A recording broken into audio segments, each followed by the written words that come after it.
The church in the woods.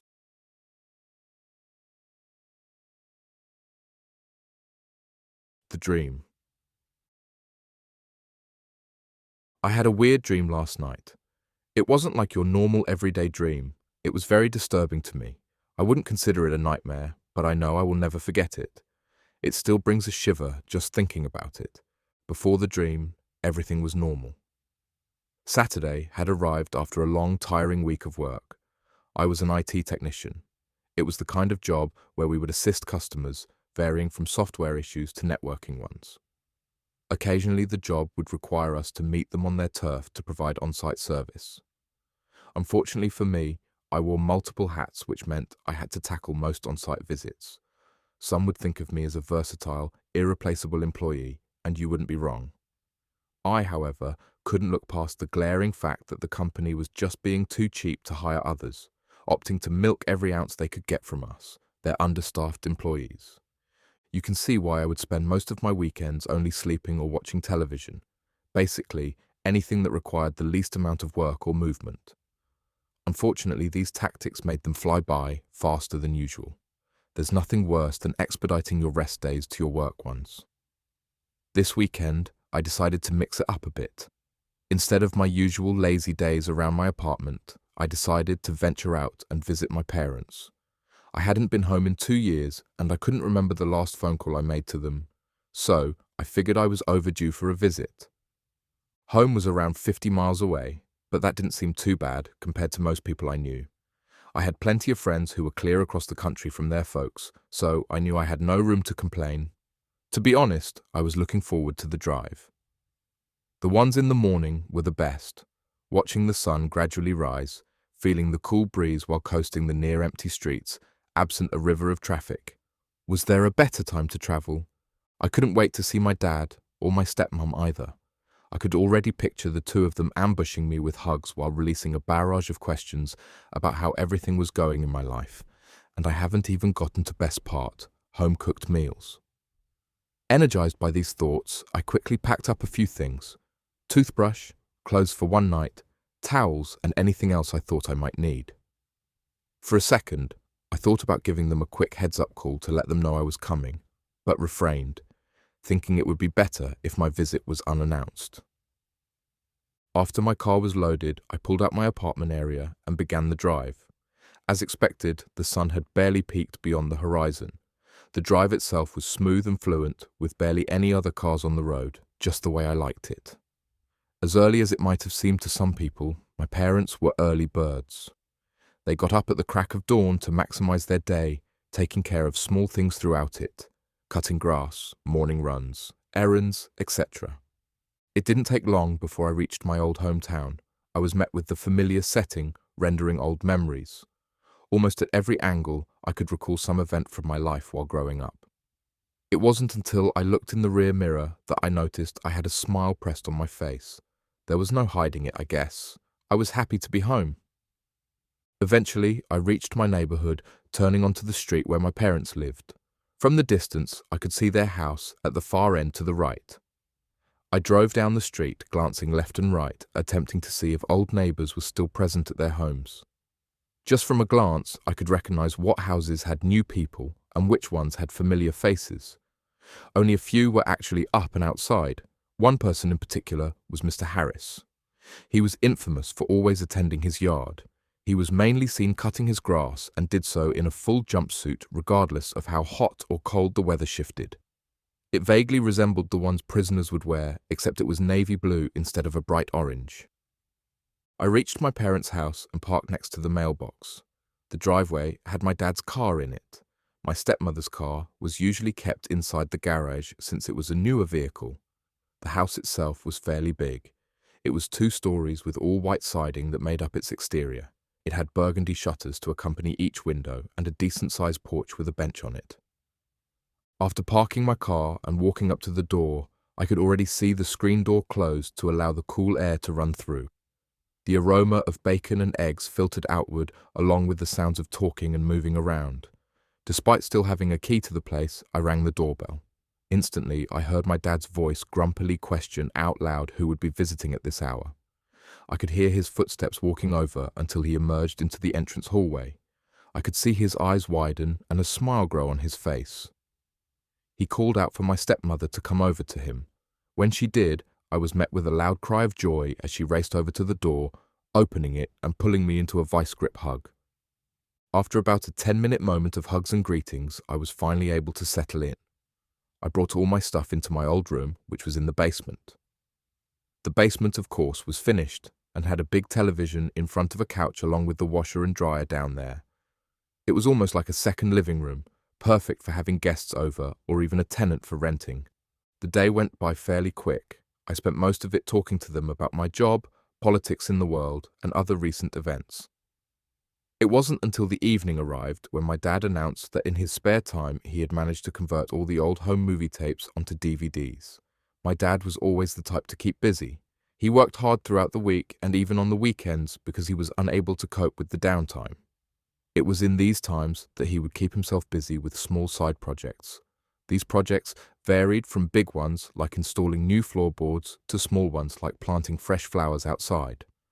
Apparently, this time, his project had been converting the old tapes before they became too bad to view. We decided to spend that evening watching the old movies to gawk and laugh at the old days in our lives. He popped in the first disc and left temporarily to use the bathroom. The video appeared to be during Christmas time. The footage was very grainy, producing a few white streaking lines across the screen. The timestamp in the corner read, December 25th, 1991. In the video, we could see a big tree in the background heavily decorated with tinsel and ornaments. Below it, a multitude of presents covered the floor, varying in size. Off to the side was my mother, my real mother, very young in appearance. She must have been at least in her mid-20s at the time. I didn't get a chance to know her. My father had informed me she had died when I was too young to remember. I only recognized her from photos I had seen lying around.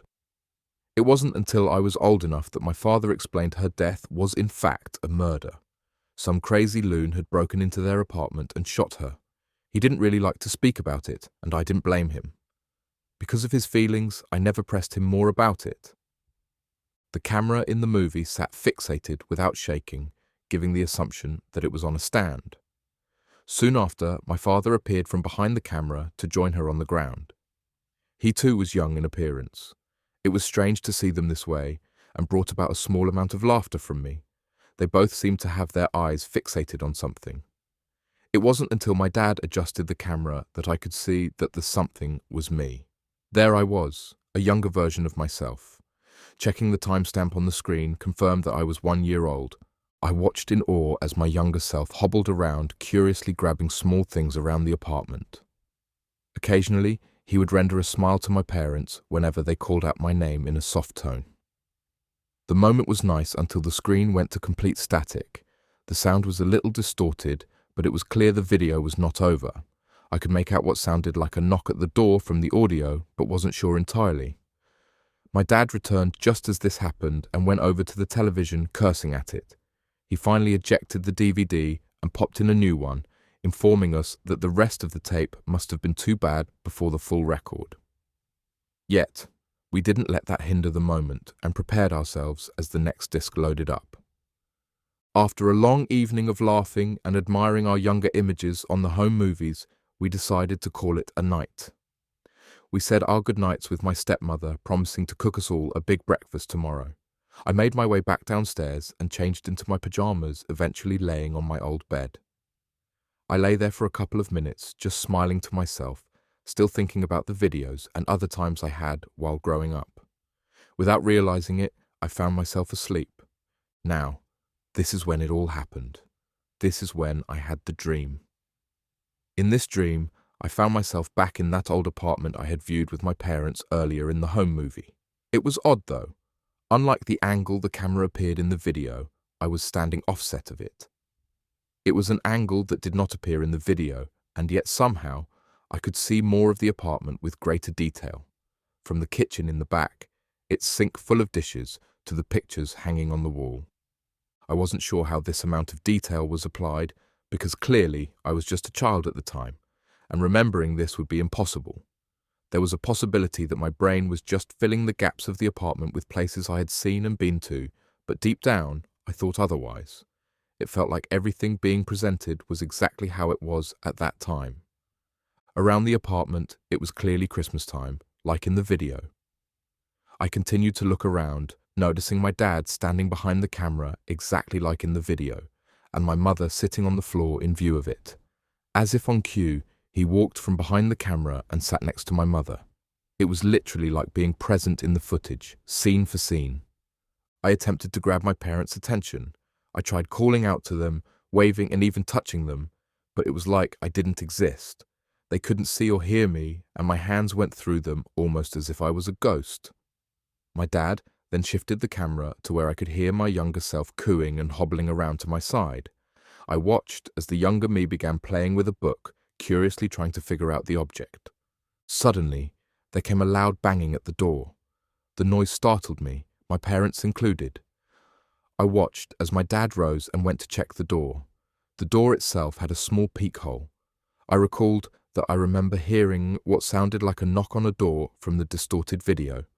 I heard my dad mumble something in a confusing tone. It was something around the grounds of the peek hole was either being covered or that someone was standing really close to it. At this moment, I got an uneasy sensation in my stomach. For whatever reason, I got the feeling that opening that door would be a mistake. However, before I could react, my dad unbolted the locks and opened the door.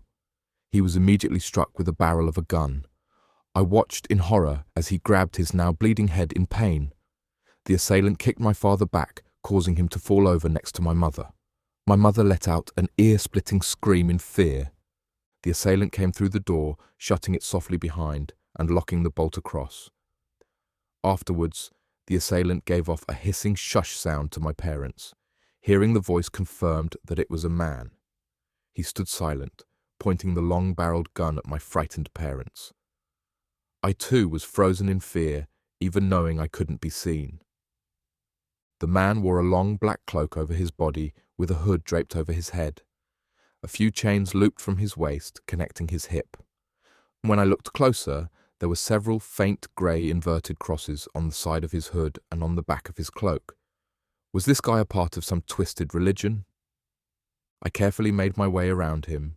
He remained in the same position, appearing to not show any indication to my presence, yet I still wasn't taking any chances. When I finally reached a good angle to see his face, my heart dropped. He was wearing a pale white mask over his face. The mask was glossy. The eye holes were wide open along with the mouth, both completely veiled in black. It gave off an eerie chill. It was as if the mask itself was frozen in a fear, emitting an ear-splitting scream for its life. We all just remained still, with what felt like a long hour. Finally, my dad managed to mutter a question to the man, asking him why he was doing this. The man, of course, remained silent, ignoring the question. My mother was still whimpering to herself while my dad kept his head low, applying pressure to the wound on his head. He repeated his question with more anger in his tone. The man finally made a move, taking out a second pistol from within his robes with his other hand. He raised and pointed it in my direction. My heart began rapidly pounding against my chest, more than it had before. Could the man finally see me? Had he always been able to? I raised my hands up in a surrendering pose while backing up a little. When I did, I realized the angle of the gun was slightly off. He was pointing it in my direction, but not at me exactly. I turned my head to see that he was in fact pointing the gun at me, the younger me though. My mother let out another loud shriek when the man had the gun in the direction of my 1-year-old self. Of course, being 1-year-old, I didn't seem bothered by the gun. In fact, I was still playing around with the book from earlier, oblivious to the whole situation. What was the man planning? Why did he break in to begin with? He clearly did not want anything from my parents. They didn't have anything expensive at the time. More importantly, why was he pointing a gun at a 1-year-old child? My heart dropped even further when I heard him cock the gun. What reason would he have for doing this? What would it accomplish? My mother attempted to move towards me, but the man refocused his other gun on her, cocking that weapon as well. I looked back at my younger self, who in turn looked up at the man, giving a blank, innocent stare. The man appeared unfazed, solid in his stance. I could see his finger slowly squeezing back on the trigger. Heart still racing, I quickly moved in the path of the gun, hoping to obscure his view. Realizing it wouldn't make a difference, I decided to grab the gun, but my hand phased through it like before.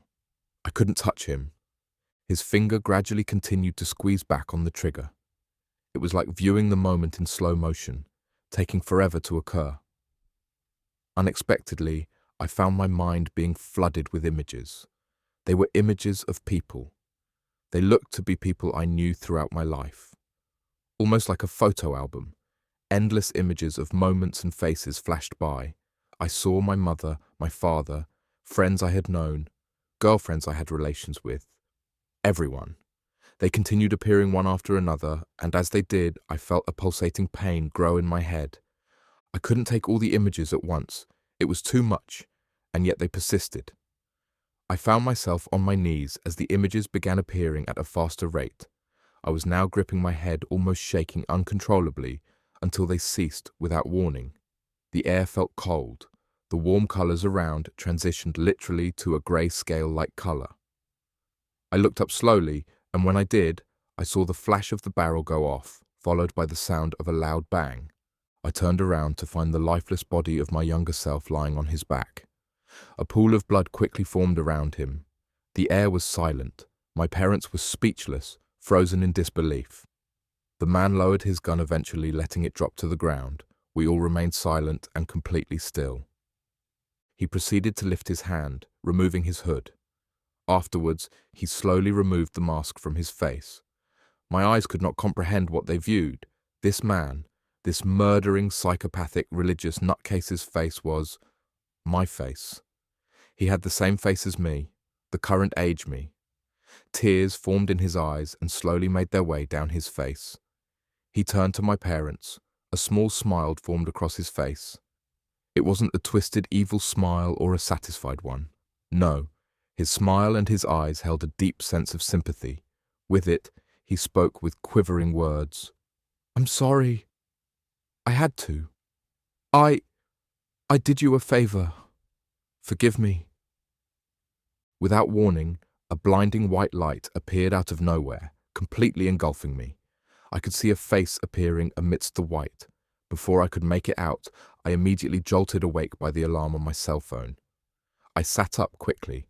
The dream was still burning in my mind with every excruciating detail. When I looked down at my hands, I found them trembling. I put them to my sweaty chest to feel my heart knocking around uncontrollably to no end. What the hell kind of dream was that? After the dream, I couldn't fall back asleep again, or actually I didn't want to. It was just so disturbing, and more importantly, too realistic. Lucky for me, it hadn't been too early in the morning. Soon, my parents would wake up as well. This thought comforted me a little, for I didn't want to be alone. As expected, I could soon hear my stepmother adhering to her promise, cooking the large breakfast upstairs. Before heading up, I made sure to compose myself in the best manner I could. I didn't want them questioning me about the ordeal, even if it was just a dream. I wanted to prevent any reason to recall it, at least not at that moment. It was too soon. I ascended the stairs and made my way to the kitchen, where I was greeted happily. I of course lied about how I slept. We ate breakfast silently for the most part. Luckily, they were deeply involved with the Sunday paper, or they were on their tablets. After eating, I thanked them for the meal and promised I'd visit more often. I wanted to leave as quickly as possible, so I told them I had to leave early to prepare for work the next day. I packed up my things and said my goodbyes before entering my car. Meditating on that incident really helped me wrap my mind around it. It's helped me realize that it was just that, a dream. There was no deeper meaning to it other than my mind conjuring up a freakish set of images based off what I had seen prior to. As time went on, the images began acting more like a dream. I said I would never forget it, and yet, like the typical one, it slowly was slipping away from me. I was ready to head back. Before I could turn my car on, my phone went off. On the other end was my boss. He asked me how I was doing and if I was willing to do an extended on-site service for a client, possibly for a week or two, depending on the number of computers. The project involved establishing networks and accounts, and mentioned that the client would provide room and meals. Seeing nothing wrong with getting out of the office for a while, I agreed and asked who the client was. He told me this would be a service provided for an independent church. The congregation room. I was particularly excited about this on-site job. Later on that evening, my boss called again and filled me in on more details about the request. He told me that traveling to the church would be quite a drive and that its location was in the countryside, secluded from most towns. He gave me strict instruction to abide by their basic rules and to not offend them by any means. Apparently, they had paid handsomely for this service, and he wanted to be sure our company kept every dime. He did note that I only had to respect their rules and not necessarily buy into any of their religious activities or anything. He told me to stop by the office in the morning for the necessary equipment. He promised that the company would reimburse me with the cost of travel and reminded me to call daily with any updates. I wasn't a big fan of religion, but I wasn't going to complain if they were providing food and a room for sleeping. Again, it was a chance to get out of the office for a few days. That night, I quickly packed up enough items for 2 weeks into 2 big suitcases. After preloading my car, I set my alarm early, knowing that I would need to compensate for the drive. It was strange. My night was dreamless, and it was quick. It felt as if I had closed my eyes for a second before I heard my alarm go off for the next day. What struck me even odder was the fact that I could not recall what had stirred me up the night before. I had a disturbing dream when visiting my parents. That much I knew, but of what specifically evaded my memory. I dismissed the thought, believing it to be for the best. Despite being tired from the early rise, I was up without a struggle and ready to embark. The outside air was cooler than I usually preferred. The sky was starless, almost like a dark veil was across it. I hopped in my car and kept the windows up this time with the heat at full blast. There were a few times where my eyes rolled back from the tiredness, but the radio helped keep that temptation at bay. I made the quick stop by the office to gather up all the necessary equipment needed for the job. My boss already had it packed and ready to be loaded upon my arrival. He wasn't there himself, but with the help from the third shift crew, I was able to load everything into my trunk. Afterwards, they provided me a set of GPS directions provided by my boss. Once I thanked the crew for helping, I made my way on the road. The further I drove, the more scarce the streetlights and other cars became. Before long, the sun had fully emerged, giving sight to the endless oceans of green pastures and cornfields. Eventually, though, even the pastures came to an end, and soon I found myself swallowed by the dense patches of trees. My car barely managed to remain on the thin, rough path. Below, I could hear the rocks and twigs crunching under the wheels. I held my breath a few times, slowing my vehicle down, hoping to not incur a flat tire, which was the last thing I needed. After what felt like ages, I finally came across a fairly large building ahead. The building itself was an old structure, standing tall and stretched far back into the woods. Its appearance was withered, made of old wood, pale and decayed. It swayed a few times at the course of the wind, letting off a most disturbing groan as if suffering, wishing to be put out of its misery. Truly, it was amazing that such a building hadn't already collapsed. Continuing to approach, I could make out more of its structure. The building appeared to be 2 stories. Its front was rather plain aside from the monotonous row of windows, a row of 3 that ran across the second floor. The windows themselves were elongated, running along the sides of the building as well. I was thrown off by the sight of this structure. I was sure my boss had informed me this was to be a church. I wasn't much of a churchgoer, but the building before me looked more like an old warehouse or boarding home rather than a place of worship. The rugged path led up its entrance. In the front of a set of double doors, I could see a lone figure standing, waiting for my approach. It was an elderly man in his mid-50s in a grey suit and black tie. He immediately made his way to me when I parked. His walk was hobbled but elegant in poise. A little hesitant, I gradually let down my window, greeted by his big, toothy smile. "Afternoon, son," he said in a strong country accent. "You're the technician we've been waiting for?" I was taken back by his overpowering cologne. It smelled like a poor concoction of baby powder and sunflower seeds. He was balding towards the top of his head, while his snowy white hair grew around the edge like a crescent.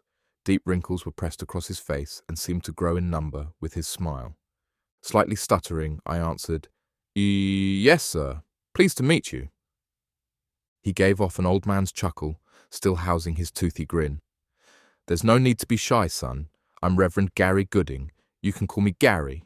Welcome to Peach Herb County," he said, extending out a hand.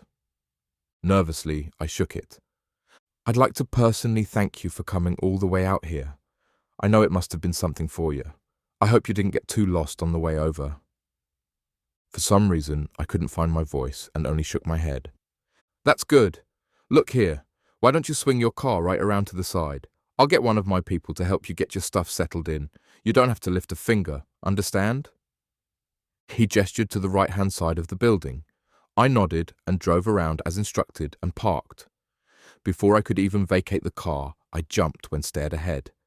There a man standing in front. I hadn't even seen him approach. I couldn't lie.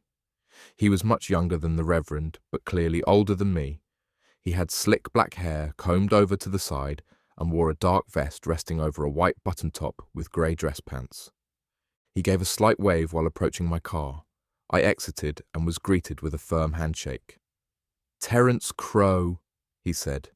His accent wasn't as strong as the Reverend's. "Welcome to Peach Herb."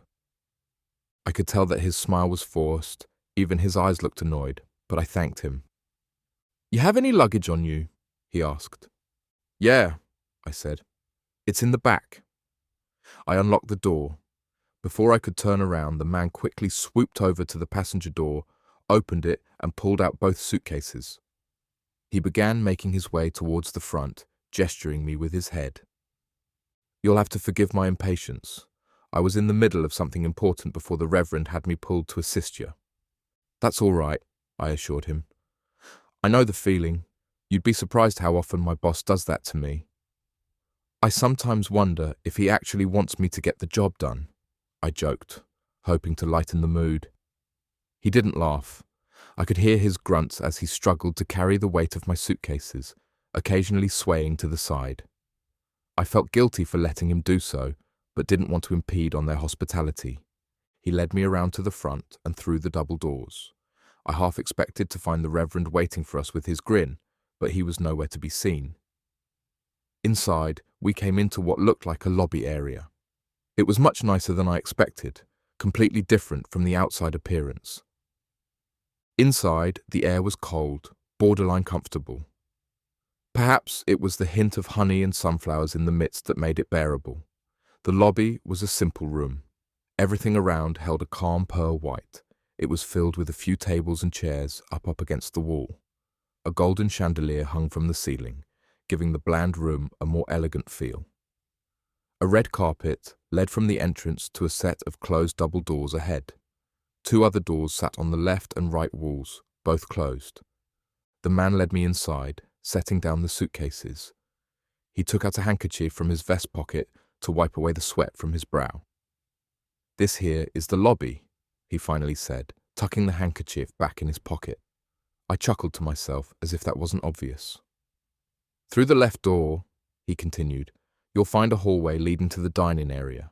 To the right is a staircase leading to the living quarters. You'll be staying in room 6. If you give me a minute, I'll fetch your keys." "What about those?" I asked, gesturing to the main double doors ahead. "Where do those lead to?" He glanced towards the doors as if now realizing their presence. "Those lead to the congregation room where we conduct our services. You'll find we conduct those on a daily basis." "Daily? That's a bit much," I said jokingly. "Whatever happened to once a week?" Again, he didn't laugh, his face stern and solid. "Mr. Pale? Marcus Pale?" "Sorry, I never did introduce myself," I replied. "Right, Mr. Pale, this is a church. I'm sure where you come from, once a week will suffice, but here it is our life." He paused, peering into my eyes. "You do attend a church, right?" My eyes must have truly given it away. He smiled, shaking his head. "You're not much of a religious man now, are you, Mr. Pale?" The tone of his voice matched his face. I shrugged slightly, taken off beat at this question. No, I guess not, I answered. I see. Please forgive me when I say this then, but maybe you should just keep your mind on your job then. That is the reason why you're here. Understand? Yeah, sure, I replied dryly. Good. I'll be back with your keys. I just stood there. The nervous feeling I had earlier had subsided. Now what I felt was awkwardness. What was the guy's problem? There was no need for his rudeness. The pity I felt for him earlier was no longer present. Yet, I shook it off, remembering that my boss said not to offend these people by any means. 5 minutes went by, and I still found myself standing there. What was taking so long? He made it sound like the keys were right behind the door. My eyes began wandering, bouncing from one side of the room to the next until finally settling on the double doors. They had a symbol, an emblem of some kind imprinted down the middle of them. Curious, I walked over to them to get a better look. The emblem on the white doors was golden, almost looking imperial-like. It resembled a face. No, maybe it was flour. It was surrounded with what appeared to be a wavering cloak of some kind. Did it have to do with their religion? Still curious, I glanced over to the door where the man had disappeared behind. Finally, I returned my eyes back on the double doors. They had fairly large bar handles acting as the knobs. I was hesitant, but I slowly reached out to one of them. When my hand made contact with it, I felt a hint of warmness. This was peculiar because the room was cold, so how was this likely? The handle felt as if some had held it just recently, perhaps minutes ago. I jerked back on it, but the door didn't budge. I tried a few more times, but was unsuccessful. It was locked. I looked around it to see if there was a keyhole. Maybe I could peek inside. Instead, I found a small indent next to the handle. The indent was no bigger than a quarter, maybe. Could this be the lock? I looked closer to see it had a similar design as the emblem engraved on the inside. Feeling defeated, I made my way over to one of the chairs and sat.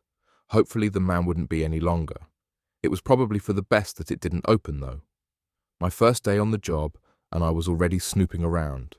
I was actually glad the man didn't catch me attempting to break in like that. That stunt could have had my ass sent home, especially since he already seemed to be an uptight jerk. If that had happened, my boss would have had a field day on me for blowing such a high-paying opportunity. The man eventually returned from the back with a large ring of keys in his hand. He hastily ushered me to follow, grabbing my luggage, and proceeded to the door on the right. Just as he had mentioned, there was a staircase on the other side. This area appeared more on par with the outside appearance of the building, looking pale and decayed. Every step we took was followed by a long-winded creak.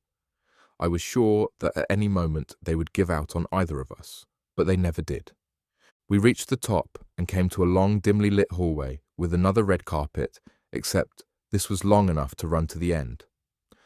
The doors in the hallway appeared adjacent and parallel to each other. Electric candles illuminated the area from the walls in between the doors. The man led me halfway down before halting at the door on the right. "This is your room," he stated, unlocking the door. The door produced a loud creak as he opened. I braced myself, expecting to find a poorly conditioned room, but was met an agreeable sight instead. It was similar appearance to the lobby, plain with pearly white walls. A large king-size bed sat neatly near the window. Blanket and sheets and even a pillow were already provided. In the corner sat a sturdy wooden desk with a brass lamp on its stead. A tall bookshelf was leaned against the wall, empty of books, with a small dresser to its side. The room looked very comfortable. The thought of staying in it for a few days was very appealing. The man placed my luggage near the dresser. "You can put your clothes up in here. Breakfast is at 8, lunch at 12, and dinner at 6. Sharp," he stated, handing me a key from the ring. "You're welcome to wear whatever pleases you to the meals. Just make sure you're not late. We don't start eating until everyone is present." 8, 12, and 6, I repeated. "Got it." "By the way, Mr. Pale, I'm interested to know how you propose to conduct your work without any of your supplies?" he asked before leaving. I chuckled to myself.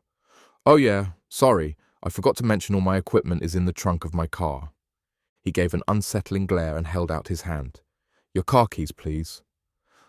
I returned him an unassured look, but quickly handed them over when I saw his glare tighten. I will return your keys once I have acquired everything that you'll need from your car. The Reverend informed me that you will not have to conduct any work until tomorrow, so please enjoy the rest of your evening. I will move your supplies into the office downstairs. You can find the office after heading through the door on left. It's on the way to the dining area. We'll see you at dinner, he said, shutting the door behind him. With that, I was left alone once again. The quietness of my room left me with a dull, numbing sense. For a second, I was lost in its trance until the moan of the building from the wind awakened me. Once out of it, I turned my attention back to my room. Clearly, it must have been recently refurbished. I ran my fingers along the surface of the desk. Just from sight alone, I could tell its history dated back with the building. Even so, it felt like it truly belonged despite its age. I made my way over to the window, looking below. I could see my car, but no sight of the man. I shrugged it off. He could take as long as he wanted, as long as he didn't break anything, I thought. I smirked at this and returned my attention back inside. My eyes fell on the bookshelf. Although it was empty, several imprints from books could be seen in between the dust. The size of the imprints indicated they must have been fairly large books. Near the edge of the shelf, I could see dragging marks as if someone had removed all the books, maybe in anger or perhaps in a hurry. That was probably done on purpose. I couldn't blame them. These people here seemed like the secretive type. They probably didn't want me looking through any of their texts. My eyes floated over to the bed. It looked very tempting. I wanted to just crash on it, but I knew I had to call my boss first. I promised him that I would inform him of any updates. Even though I hadn't started yet, I could at least inform him that had I arrived on time. I pulled out my phone and checked the signal bar strength. It was hovering between 1 bar and none. This wasn't a surprise considering where I was.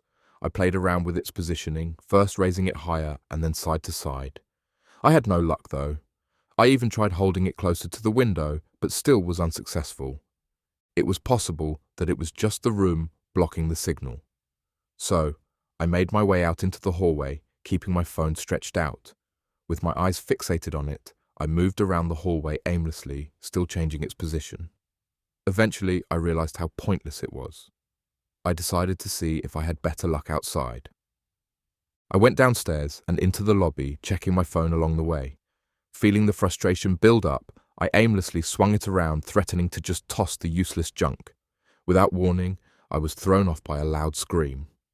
Following it came a voice that yelled out, "Hey, watch it!" I was stunned, almost jumping out of my skin. The voice belonged to a young woman, a quite attractive one to say the least.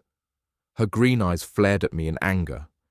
She had auburn hair that curled around her face and over her eyes.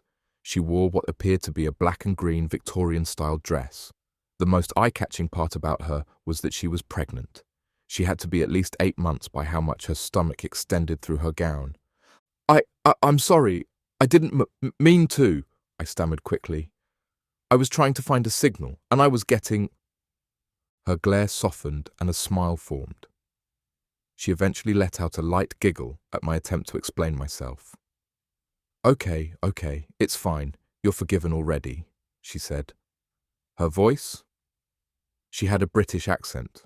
I wasn't sure why, considering everyone seemed to have a country one. "You must be the technician I've been hearing about." Yeah," I said, blushing. "You've been hearing about me?" "Well, of course," she replied. "They've been talking about you for weeks. Reverend Gary is especially excited. I'm Victoria Ruin," she said, holding out her hand for me to shake. I couldn't stop my blushing even when my hand met hers. It was smooth and felt frail to the touch. "Well, aren't you going to tell me your name?" she asked. "Oh, yes, of course," I stammered again. "It's Marcus. Marcus Pale." "Well, Marcus Pale, it is a pleasure to meet you. I'll have you know that cellular reception is very poor out in these woods. You can, however, use our telephone. It uses a landline connection and shouldn't give you any issues at all. I can take you to it, if you like." "Yeah, sure. I'd appreciate it," I replied, finally collecting myself. She began making her way to the hallway, beckoning me to follow with one hand. I caught sight of a large silver ring on her ring finger. I guess she was married, of course she was. A woman that beautiful ought to be married, I thought to myself. She led me through the door on the left where I originally saw the man retrieve the keys. It led to a long hallway similar to the one upstairs. This hallway was narrower, housing fewer doors all shut tight. "So tell me, Marcus," she began, "where are you from?" "From Arlington," I answered. "And where is that?" she asked, snickering. Sorry, it's Northern Virginia," I answered, blushing. "That's quite all right," she said, giggling. "I've never been up north before. You're lucky to be able to travel around. All my life, I've been here, stuck here, that is. I've always wanted to venture out, but—" "But what?" I asked. "No, it's nothing," she said, biting her lip.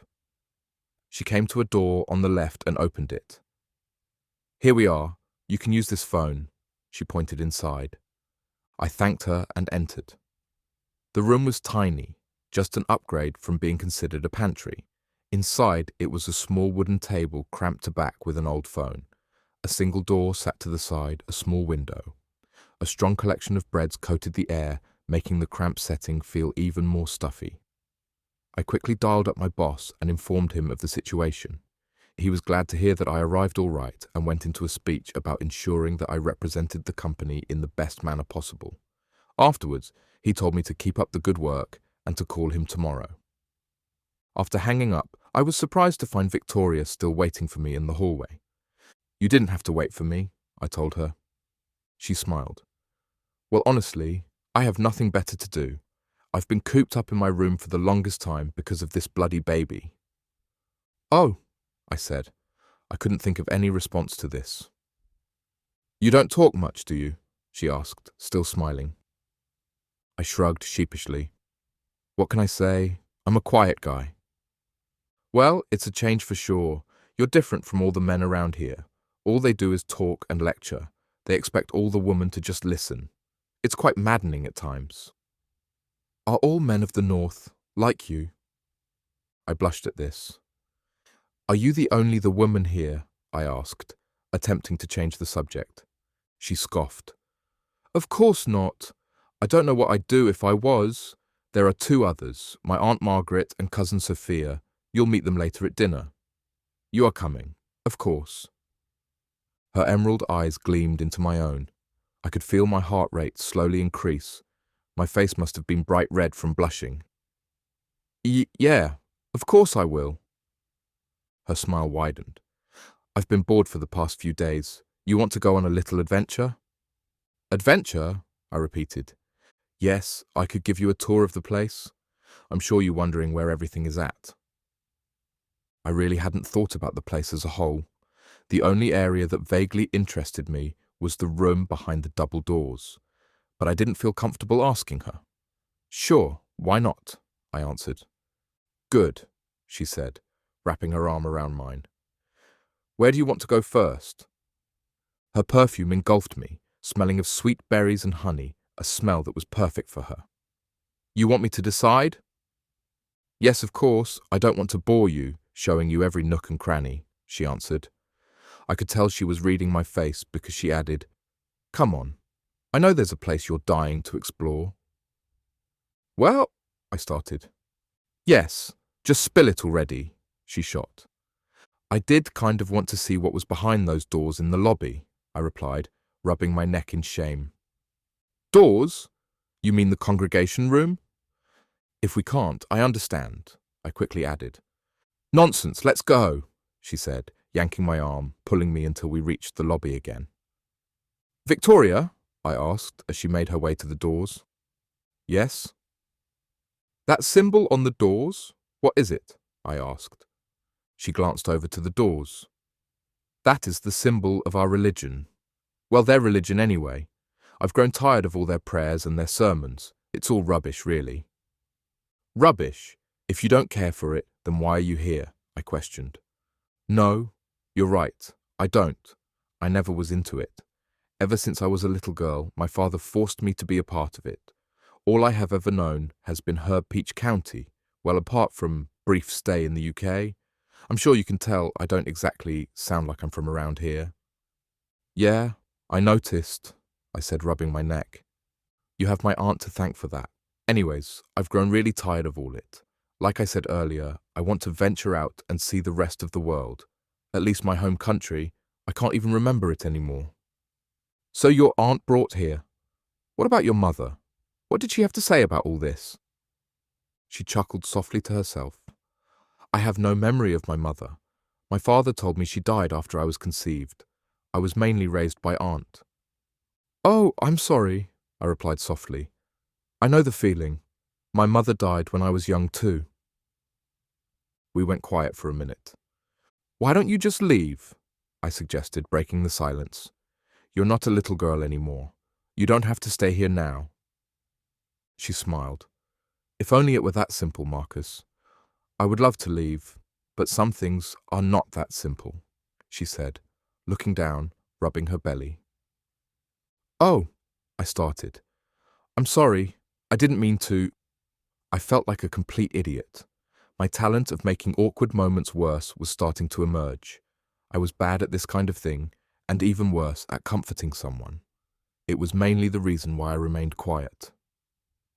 Come on, let's not ruin your tour with my story, she interrupted, making her way over to the door. Yeah, I said, still feeling guilty. Without even thinking, I asked, how do we even get in? It's locked, right? A smile returned to her face. She turned to me, giving off a jokingly suspicious expression. How did you know it was locked?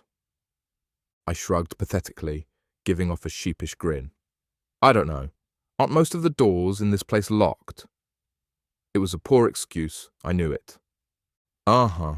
You're more audacious than you make yourself, Marcus Pale, she said, placing her ring into the small indent. She twisted her wrist to the right, which prompted a soft click. Your ring is a key, I asked in astonishment. What, does the North not have keys like these? She teased, pulling open one of the doors. Come on. I followed her behind the door. Inside, the room was huge. The sweet aroma from the lobby seemed to fall flat, sucking out when the door shut. Instead, the singe of smoke and ash filled the air. The lighting was very poor. What little light was present came from the cracks of the doors behind us. The room had long hues for seating, lined in rows. The rows made their way to the front of the room where they stopped in before an altar. From there, a small set of stairs ran up to a large podium. Behind it was a flat table on the altar. The table itself was covered in a white cloth. Near the walls stood tall columns of rigged rock as if crudely carved, connecting to the ceiling. In between them stood small marble pillars, each housing a brass bowl. What was this place?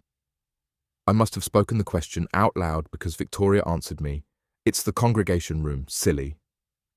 Was something burning in here? I asked her. Yes, it's from the candles.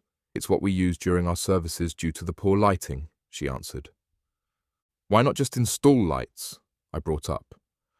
Well, candles are also an important part of our service, she said, almost as if I was supposed to know this already. I dismissed it, though, and went further in. I climbed up the stairs of the altar, noticing a figure standing behind the podium. It was hard to make out in the shadows. If it wasn't for the strands of light behind us, I wouldn't have even noticed it. I took out my phone and held it up to the figure using its backlight. What I saw almost caused me tumble down the stairs. In front of me, I saw a tall white statue depicting a strange figure well over my height. Its upper body was of a very fit man, bearing a strong chest and arms. The arms of the statue hung low, sweeping near its ankles. It only had 3 fingers. The legs appeared inverted, its knees caving inward like a goat's legs. Even more disturbing was the head of the statue. It was a hard sight to bear. The head looked to be a sick crossbreed between a dog and a man. It wasn't like the typical depictions seen like in Egypt. No, this head was like a dog and a man's simultaneously. It had a long, narrow snout that seemed to morph into the mouth of a man. Other parts of its face appeared human-like, while in others, indescribable. The eyes were small and beady, staring firmly off into the distance. It held a third eye larger in comparison to the other two in the middle of its forehead. Long wild hair ran down its face, ending at its shoulders, with horns protruding from its back. The statue as a whole stood in a confident pose, as if knowing its presence was significant. "Victoria!" I felt my voice squeak. I could feel an eerie chill fall down my spine, unable to tear my eyes from the horrid view. "Well, what the hell is that?" I stammered. Walking to me, her eyes carried over to the figure. She seemed unfazed and calmly stated, "That is our god, Lanius, the White Eye of Time." The book. "What's wrong, Marcus?" Victoria asked. "You look absolutely pale. Are you frightened?" The light from the cell phone I had dropped reflected back into my face. Even with its light in my eyes, I could still make out the horrid figure looming before me. Did you say your god?" I stammered. "You worship that thing?" I asked, still unable to peel my eyes from it. I took a few steps back, losing my balance in the process. Instantly I fell back, slamming into the seating hues behind me. A sharp pain erupted from my back as I could feel the rush of air painfully forced its way out of my mouth. I guess it was true that the wind could literally be knocked out of you. I remained still, feeling the pain surge from my back. "Marcus, are you all right?" Victoria asked, rushing to my side. "Are you hurt?" Instantly there was a loud slam from a door behind us, flooding the room with bright light. "What in the hell is going on in here?" an angry voice yelled out. Victoria popped up. "Nothing. We were doing a little touring when Marcus had a tumble," she said, addressing the voice. "Marcus!" the voice responded in surprise. "You brought an outsider into our area of worship." I could hear the voice's footsteps moving at high pace until they halted next to me. My eyes hadn't completely adjusted to the light yet, so all I could see was a partially lit figure, a man at least. It didn't matter who it was, though. They sounded angry regardless. This could be the moment I was going to be sent home. "He fell. I'm not sure if he's injured himself or not," Victoria continued. The man sighed. "He does look pretty banged up." "Hey, can you at least move?" he asked, looking down at me. I hadn't tried yet, but I attempted to move my arms and then my legs. Despite the lingering pain from my back, nothing appeared to be broken. "I think I'll be all right," I replied weakly. I slowly began to stand, feeling the man help me up. "Are you sure you're all right, Marcus?" Victoria asked again. "He'll be all right," the man said, helping me towards the light of the door. When my eyes eventually adjusted, I could finally make out his face. It was Terence. After reaching the exit, he shut the door to the room behind us. It felt good to be out of there and back in the coolness of the lobby. Apparently I had been sweating because I could see the large spots across my chest. "Now look here. I know you're our guest and all, but I'm going to need you to end your little exploring," he said to me before turning his attention over to Victoria.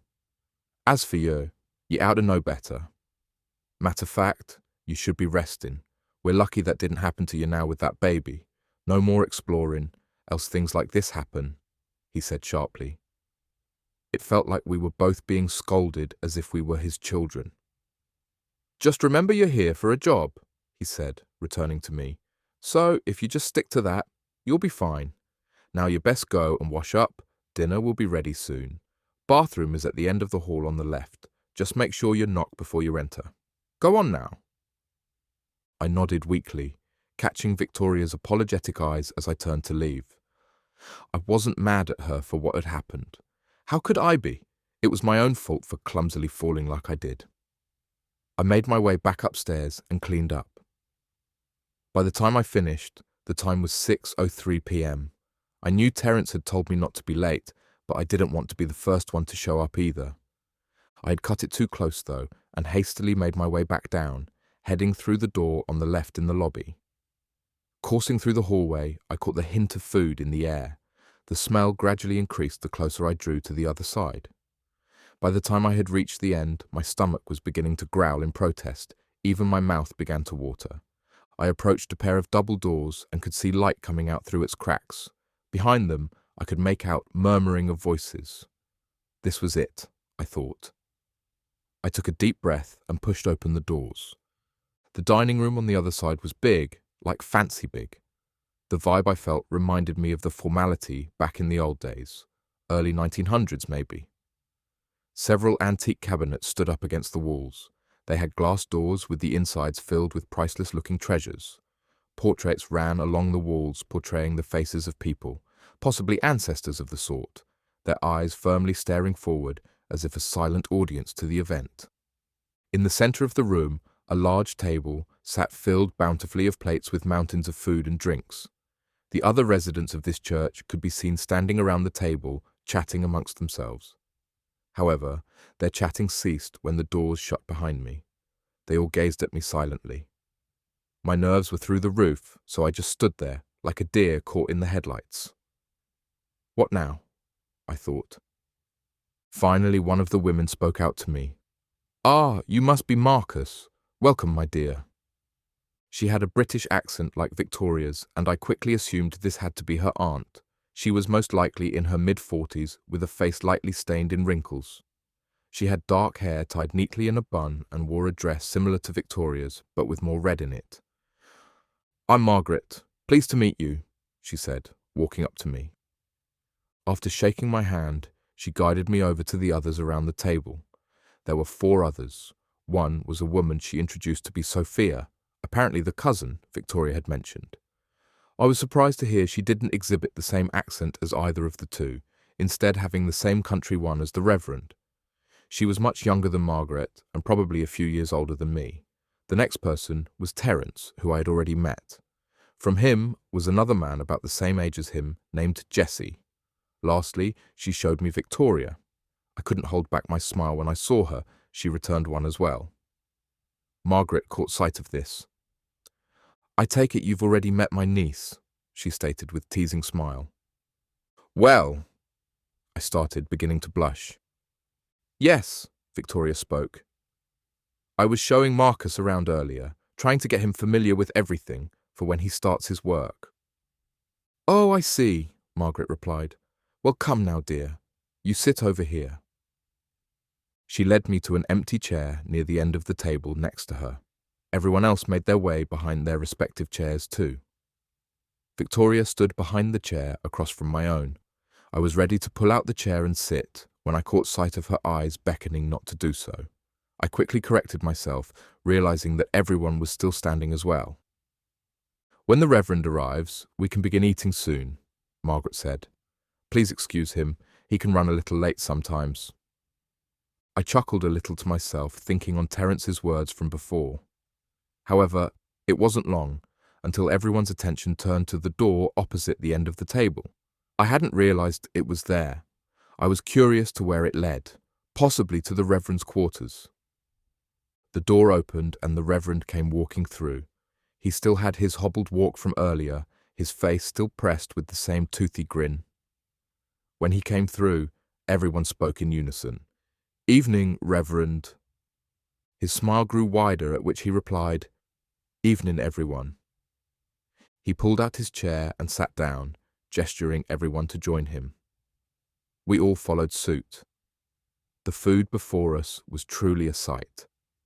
There was many dishes flooded gracefully with food, rice dishes, freshly looking vegetables like corn and baked potatoes, sliced breads, and even 3 roasted meats. A large silver plate sat before everyone, along with rows of forks and knives around it. I noticed the many wine bottles spaced along the table. The food looked simply amazing, and I couldn't wait to eat, but was hesitant to make a move, unsure of their manner of etiquette. I decided to follow any and all actions of Victoria. It was probably the reason why she sat across from me. "Let us bow our heads for prayer," the Reverend announced. My eyes shifted over to Victoria. She bowed her head with one eye open, pressing a finger to her lips while looking at me. Then she placed her hands together. I nodded and did so too. From then, the air was silent.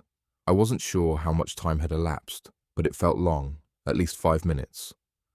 I opened one eye to check to see if everyone was still praying. Everyone, including the Reverend, still had their eyes shut. I could see all of them mouthing something silently to themselves. Margaret, I could see, was holding tightly to a charm from her necklace up to her forehead. I could only make out partial amounts of it, but I was sure it was the same emblem as the congregation room. I also noticed that everyone had a similar ring like Victoria, all on their ring finger. The rings each withheld the same emblem engraved within it. This made sense since apparently they were keys to the room itself. I noticed Terence didn't have a ring on his finger. Instead, I saw it hanging from a necklace. When I looked at the Reverend, I saw that he had 2 rings. One was the same as the others, but the second one was different. I could tell the symbol wasn't the same, but the way his hands were positioned made it so I couldn't distinctly make it out. "Amen," the Reverend finally spoke out. On command, everyone's eyes opened. "Let's us eat now," he said, raising his hands out. Everyone began grabbing at a bowl or a plate, passing it around, filling their plate at their leisure. I was glad it was finally time to eat. I don't think my stomach could have taken another minute. I could feel my mouth watering even more, but I sat patiently, occasionally glancing over to Victoria for guidance. "So, Marcus," the Reverend spoke out, "Terence told me you had quite a tumble today." Hearing his voice gave me a little jolt, snapping me out of whatever hunger trance I was in. Yes, sir," I managed to say. "Oh dear, are you all right?" Margaret asked. "You didn't hurt yourself too bad, did you now?" "No, I'm fine," I answered. "A little sore, but I'll be all right." "That's good to hear," Sophia added. "Where was this? Wouldn't want anyone else to do the same now." I swallowed a little, not wanting to explain I had been somewhere I wasn't supposed to be. Somehow, my eyes guided over to where Terence sat. The glare from them felt unsettling, as if his look alone was punishing me. "He was in the congregation room," he said sternly without removing his gaze upon me. "Say what now?" Jessie replied, joining in. "How did he manage to get in there?" "He was helped by Victoria," Terence answered without hesitation. The way he said it, though, it felt like he was dying to get it off his chest. It was like he was reporting a crime or something, expecting a reward. My eyes fell to my plate, unable to meet anyone else's.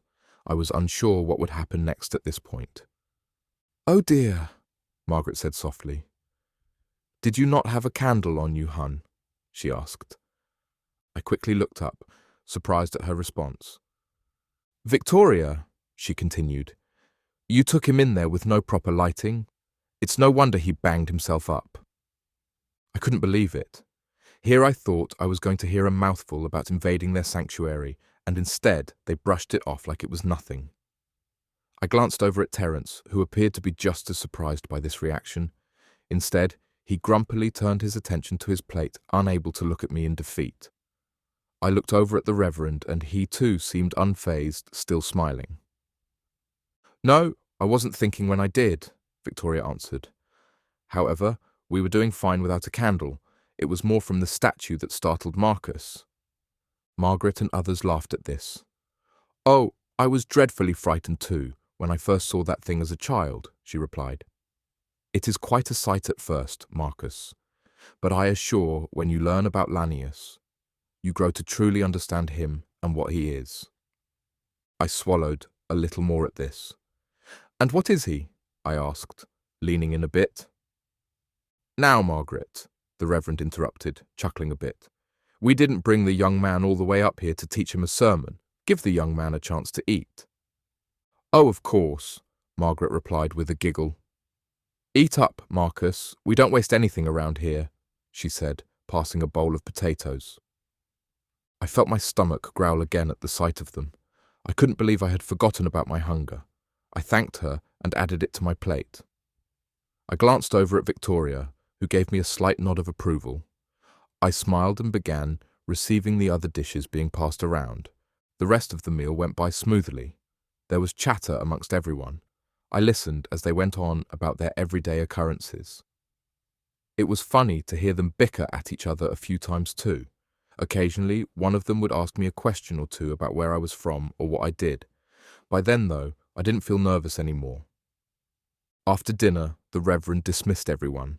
On the way to my room, Victoria caught up with me. "Marcus," she called out, "I just wanted to apologize." "For what?" I asked. "For how Terence acted in there." I chuckled. "It's fine. I was just happy everyone else didn't feel the same way." "Yes, well, Terence has always been that way. I'm just sorry he tried to call you out like that," she replied. "But I'm fine," I said, blushing a little, trying to brush it off. "He did the same to you too," I joked. We headed back upstairs, stopping when we arrived at my door. "Well, good night, Marcus. Today was truly a pleasure." "Good night," I replied. I watched her continue down the hallway, stopping a door on the left 3 away. She glanced my way when she saw that I was staring. Immediately, I snapped my head towards my door, unlocking it and closing it behind me. Inside, I smiled to myself. I quickly got dressed down into some shorts and a tee and sat on my bed. I decided to look for any new messages on my phone. The screen lit up, revealing a surprising no signal message. Of course, I thought sarcastically, how I could forget. This place was a damn dead zone. I fell back, lying completely on the bed. Before I knew it, I was out. I awoke suddenly, blinded by light. Apparently, I had forgotten to turn off the lamp on the desk. The last thing I needed was them to complain about wasting their electricity. I slumped over to my feet to turn it off.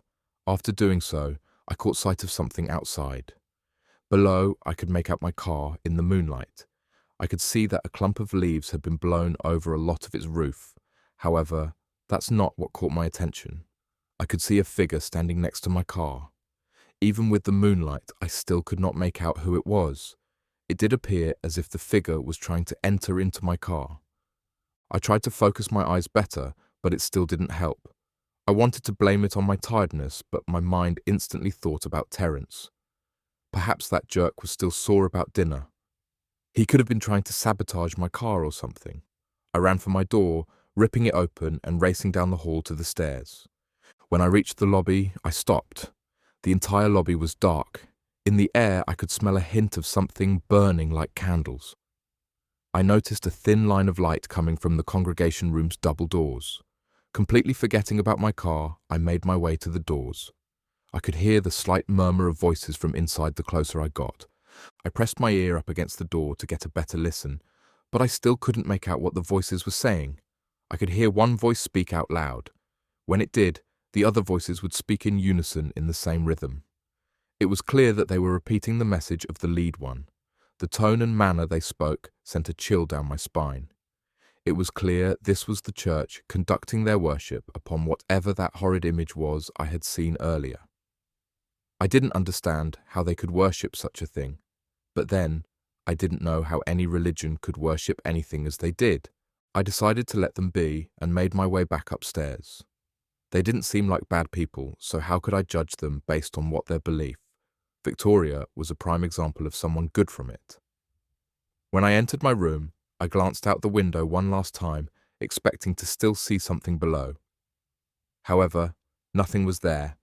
I shrugged it off. It was possible that there never was. I slipped back into my bed and fell asleep again. The next day, I was awoken by knocking at my door.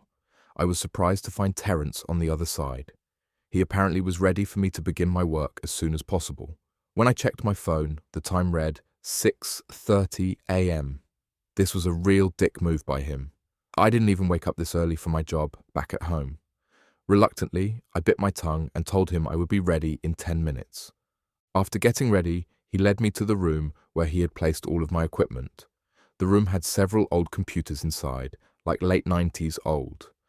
I hoped they didn't expect the best performance on these dinosaurs. Nonetheless, I had a job to do. I immediately began setting up my equipment. I was even lucky to have company the whole time. Terence saw to that. Seriously, what was this guy's problem? Eventually, though, the time went by and even he got bored and left me. I was too happy when this happened. The day went by fairly quick once I really got into my work. Of course, when the meal times came around, I attended them. A few times out the day, Victoria came by to check on me. She would force me to take a break by walking around with her. which I didn't mind at all. Days continued to pass as I worked, each one becoming more routine. Throughout these days, I found myself spending more time with Victoria. I always looked forward to those break times I had with her. We would walk around just talking and laughing. Most of the time we did so outside. I never thought I would meet someone like her in a place like this. It made each day more doable. It was almost like our friendship was becoming more. I didn't mind if it didn't, but if it did, that was even better. There was something that bothered me though. Every time we were together, it felt as if someone or something was watching us. I couldn't shake the feeling, even when I looked around, only to find nothing. I wanted to think nothing of it until one particular evening. After dinner, I came back to my room to find that someone had gone through my stuff. I hadn't transported any of my clothes from my bags to the dresser, feeling too lazy to do so. One of my bags had a Velcro strap to accompany the zipper for reinforcement. I knew I always kept the Velcro fastened. I was rather OCD about it. However, the Velcro was clearly unfastened and hanging loose. The first thought that ran through my mind was Terence's doing, but I had no proof. It was possible that I was just looking for someone to blame. I never did confirm who it was by my car if there really was someone. So I couldn't prove if that had been Terence at all. I decided to look through the bag to be sure nothing was missing. I went through to find that everything appeared be there.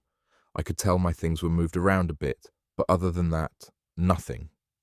Clearly, whatever the culprit was looking for, they didn't find it. I couldn't lie. I was angry that someone had gone through my things. Was it really Terence's doing?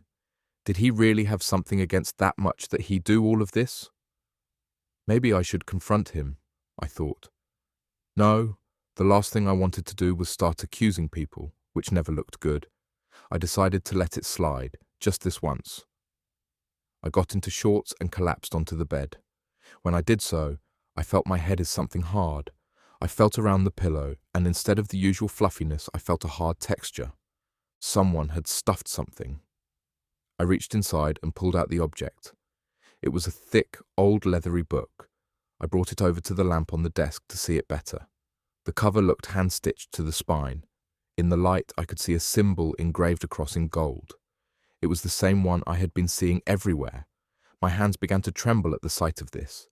How did the book get there? Who put it there, and why? I was hesitant, but I slowly opened it. It gave off a peculiar scent, smelling of wet leaves and old tree bark. The pages were old and rather fragile. They were filled with text written in black ink. I couldn't comprehend the words. They were written in some strange language. It didn't even look like a language that should have existed.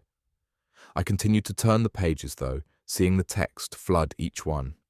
A few pages in, I came across a picture. It was hand-drawn with limited details. The picture depicted what looked to be a star. Around the star stood several figures, looking like people, one appearing slightly bigger than the others. I turned the page to find more text. I continued turning until finally I came across another picture. This one showed one of the human-like figures standing on what looked like a pedestal. The other human-like being stood around the main one. Again, I flipped until I came across the next picture. This picture showed the star from before. It looked bigger, but with squiggly marks shooting away from it. The human-like beings appeared to be cowering in fear, kneeling down at the star, even the big one from before. The picture after depicted the human-like beings falling from the sky, their faces drawn in fear. The one I turned to after showed them drawn in a dark place, their faces twisted in despair. It then showed the human-like figures begin to change into hideous, deformed-like creatures. They had teeth and horns protruding out different parts of their bodies. The biggest one looked even worse than the rest, with eyes drawn angrily with sparks coming from its fang-filled mouth. Despite appearing like the drawing of 8th grader, the images were really disturbing. Something about them made the hairs on my neck rise. I wanted to stop, but my hands kept turning the pages despite my mind's wishes. The next one showed one of the hideous beings stray from the others. It was smaller compared to them. The creature came across a man in the next one. It appeared to reveal a swirl-looking symbol to the man. The man appeared to walk through the swirl. When he did, the creature followed. A small child stood in front of the man in the next one. It was weird, but the two looked similar somehow. The creature appeared to possess the child's body. When it did, the man fell to the ground, presumably dead. Now in the child's body, the child grew up. As it did, it showed the creature leave the man's body, depicting it underground, possibly sleeping. The man was seen surrounded by many people with others joining. Eventually, like before, it showed the creature awaken next to the man, showing him another swirl. Again, the man walked through the swirl with the creature following, appearing in front of a child. Once again, it possessed the child, and the man died. The images repeated. Each time as they did, I noticed the creature's size growing bigger. Finally, I skipped further into the book to see where they led. The images revealed something different this time. Now, it showed the man with a woman, the creature standing behind her. When I flipped where the next image would appear, I found its page stuck tightly together to another. I tried to part them, but a tear began to form, threatening to ruin both pages altogether. I decided to skip it and move on to the next image. My heart dropped when I did. This time, the image showed the woman pregnant among the group of people from before. The images later went to show the woman in labor giving birth. The man appeared to have delivered the baby. However, it looked like no ordinary child. It was depicted to have large black eyes with long teeth. Horns poked out in many directions of the child, with its legs and arms disproportionate to each other. The man was holding the child in the air, almost like he was glorifying it. At that moment, I couldn't take any more and slammed the book shut. I tossed it to the other side of the room. I could feel my heart pounding in my chest, my arms and face sweaty. I shook my head in disbelief. There was no way, I thought. What the hell was all of that even about? After seeing those images, I couldn't sleep for most of the night. All I could see was the horrid, inked images of that creature. When I thought of that woman depicted to being pregnant, I couldn't help but think of Victoria. There was no way it could have been her, could it? A lot of women can be pregnant. It was just a coincidence, it had to be. The next day, I worked sluggishly from the lack of sleep. At breakfast, I made no eye contact with Victoria, nor did I talk to anyone else. If they asked, I simply blamed it on a headache or tiredness. While working, I pleaded to myself, hoping Victoria would not come by as she usually did. Yet despite my internal pleads, she came. "Marcus, are you feeling any better?" she asked, entering the room. I didn't respond. I didn't even look up. "Marcus," she said, "are you all right?" My silence caused her to press on. "What's wrong? Why are you ignoring me?" she asked. I could hear a hint of annoyance in her voice. Still, I gave her no answer. What could I say? All I could think about was, "Fine," she yelled, and proceeded to leave the room. "That child?" I asked her without looking up. I could hear footsteps come to a halt. "What?" she asked, confused. "Who's the father of your child?" I rephrased. Is that what this is all about?" she asked. I stood up, finally facing her. It was direct, but I had to know. My face, along with my silence, must have said it all for her. I could see the look of confusion in her eyes. "Why does it matter?" she asked harshly. "I need to know," I stated firmly. I wanted it to be from her boyfriend, or even her deadbeat husband. Any of these were better than what I was thinking. Yet, the entire time I had been here, I'd not seen him, nor had there been any mention of him. She just stared at me, with her mouth open as if trying to find the words to speak. Tears formed in her eyes. They were gazing at me angrily and with sadness simultaneously. She shook her head softly, never taking her eyes from mine. Finally she spoke. "You stay away from me, Marcus. Never come near me or speak to me again, or I will have you sent home." She stormed out, leaving me dumbfounded. My plan had backfired. I wanted to call out to her, to stop her and apologize. But again, I was at a loss for words. Like an idiot, I just stood there and let my head fall down in grief. As the day continued on, Victoria never returned to see me while I worked. At mealtime, she never made eye contact with me either, keeping her eyes focused on her plate. I felt horrible for what I did. I had no right to put her on the spot like that. I cursed at myself. After dinner, I attempted to talk her as she was leaving for her room. She ignored me, though, when I did. I don't know why I thought knocking on her door would be any better. All I received upon it opening was having it immediately slammed in my face. I sighed, truly feeling utter regret, and made my way back to my room. When I did, I sat on my bed, staring off into space. I wished I had never found that damn book. Then everything between her and I would have been normal. I missed seeing her already. Her smile, hearing her laugh, just being around her. I let my hand slide to my pillow to check for the book, only to find it missing.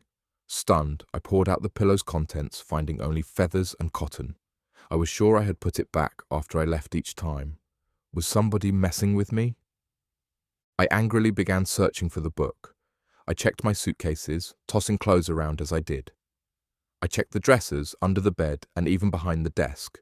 Where was it? My eyes met the window when I came from under the desk. When I looked down, I saw the same figure from all those days before, standing next to my car.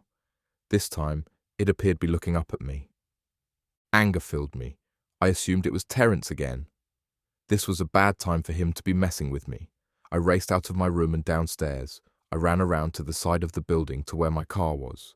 The moonlight was stronger than ever, illuminating my way as I did. When I reached my car, no one was in sight. I had finally reached my boiling point. "You picked the wrong day to fuck with me," I yelled out. "Come on out now. If not, leave me the hell alone." My voice echoed into the air before dying in the wind. The building gave off one of its unsettling moans. The leaves from the trees in the distance shook, rattling against their branches in the wind. There was no one out here. Feeling my mind grow at ease and realizing how much of a fool I looked, I started to make my way back. However, my nerves froze when I heard the snapping of a twig behind me. My heart began beating fast. I slowly turned around to see a figure gradually rising from behind my car. The figure was wearing a cloak with a hood over its head. In the light, I could see pieces of twigs and leaves sticking out of its cloak. I opened my mouth to scream, but the figure quickly darted over to me, covering my mouth with its hand. It shushed me softly. The voice was clearly of a woman's. She slowly removed her hand from my mouth and made her way to the back of the building. Before disappearing behind it, she gestured me to follow her. I didn't want to, but my legs began to move on their own in her direction. When I reached the other side, I saw her remove the hood from her head. The moonlight lit her face. She was an elderly-looking woman, possibly in her early 50s. She had ragged black hair mixed with grey strands that ran untamed. Her face was pressed with wrinkles with dry patches of dirt. The scent from her was rank but familiar. It smelled like wet leaves and old tree bark. "Did you see it?" she whispered. Her voice was crackly and rasp. "You saw it in the book, right? You have to help me. You have to help me save my daughter." The ritual. "Who the hell are you?" I asked, backing up from the woman. "Please," she begged, grabbing at my arm. The smell from her was more unbearable up close. "Get off me, you old hag," I yelled, pulling myself free. She shushed me loudly. Her eyes appeared wide, scanning the area with paranoia. "You want them to hear?" "Who will hear?" "What are you talking about?" I asked harshly. It had only been a few minutes with her, and I was already beginning to become irritated. "Them," she hissed. I could see the whites of her eyes gleam in the moonlight at her weak attempt to scare me. I shook my head unmoved. "I don't have time for this. I'm really tired, and I've got to get up early. Honestly, I don't care what you do out here, but just stay away from my car. I don't want to catch you near it again, or else I'll report you." "No, please don't," she begged, ready to grab at me again. However, I was able to avoid her clawing hands this time. "Fine," I shot back. "Just don't touch me again. I'm leaving now." As I turned to leave, I could see the woman's head sulk to the ground. Normally, this would have been the part where I felt sorry, but right now I didn't care. I was too tired with my mind overwhelmed with the events that had transpired throughout the day. Besides, she was clearly deranged in the head, possibly homeless, or maybe one of those people who lived off the land. I started to walk away when it hit me. I thought about what she had said earlier. I looked back to still see her eyeing the ground, almost appearing in a trance. I was reluctant to go back, but I had to know. What did you mean, your daughter? And how did you know about the book? I asked, approaching her. Without looking up, she answered, My daughter. I need your help to save her. Your daughter? Who's your daughter? You already know of her. Why do you ask me? She replied, looking up at me. Her eyes relayed a look of solemn. I need to hear it from you, I said. I was sure I knew the answer as she mentioned, but something inside me wanted to hear those words come from her. I wanted to be absolutely sure. Say her name. Why, it's Victoria, of course, she said softly. I shook my head in disbelief. But how? You're her mother, but you're supposed to be... She said you died when she was just a child. Is that what she was told you? She scoffed. It would be like Gary to tell her such a lie. What? Yes, she said stiffly. He took her from me. When I didn't want to submit to his religion, he banished me. This couldn't be possible. Victoria's mother was dead, right? But how would I know otherwise? I did notice, when I listened closely, I could hear her accent hidden behind her raspy voice. Wait, this man you're talking about, I started. It couldn't have been the same person. Do you mean the Reverend? She didn't answer me immediately. Instead, her eyes wandered off into the trees beyond, but eventually her head gave a soft nod. I sighed.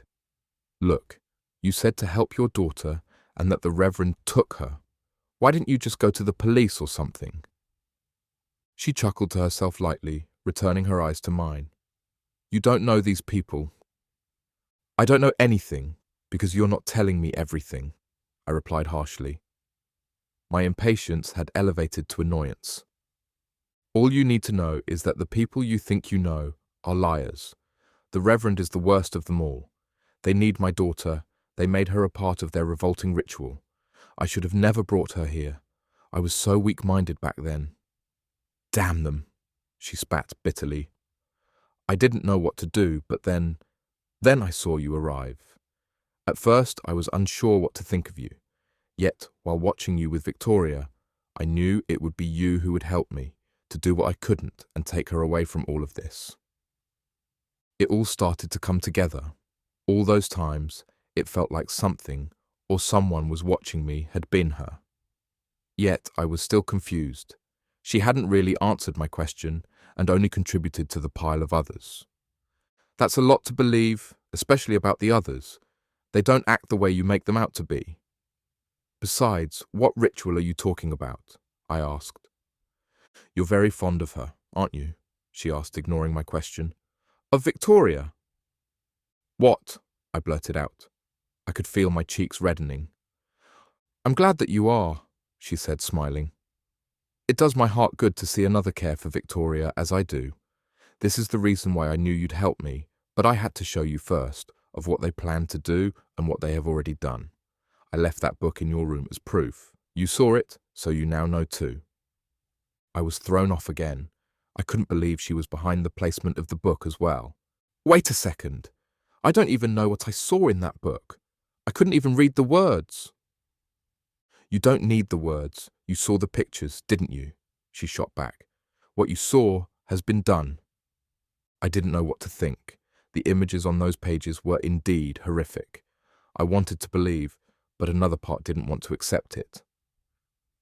You mean to tell that what's growing in Victoria is... I couldn't finish the words. What can you expect from me then?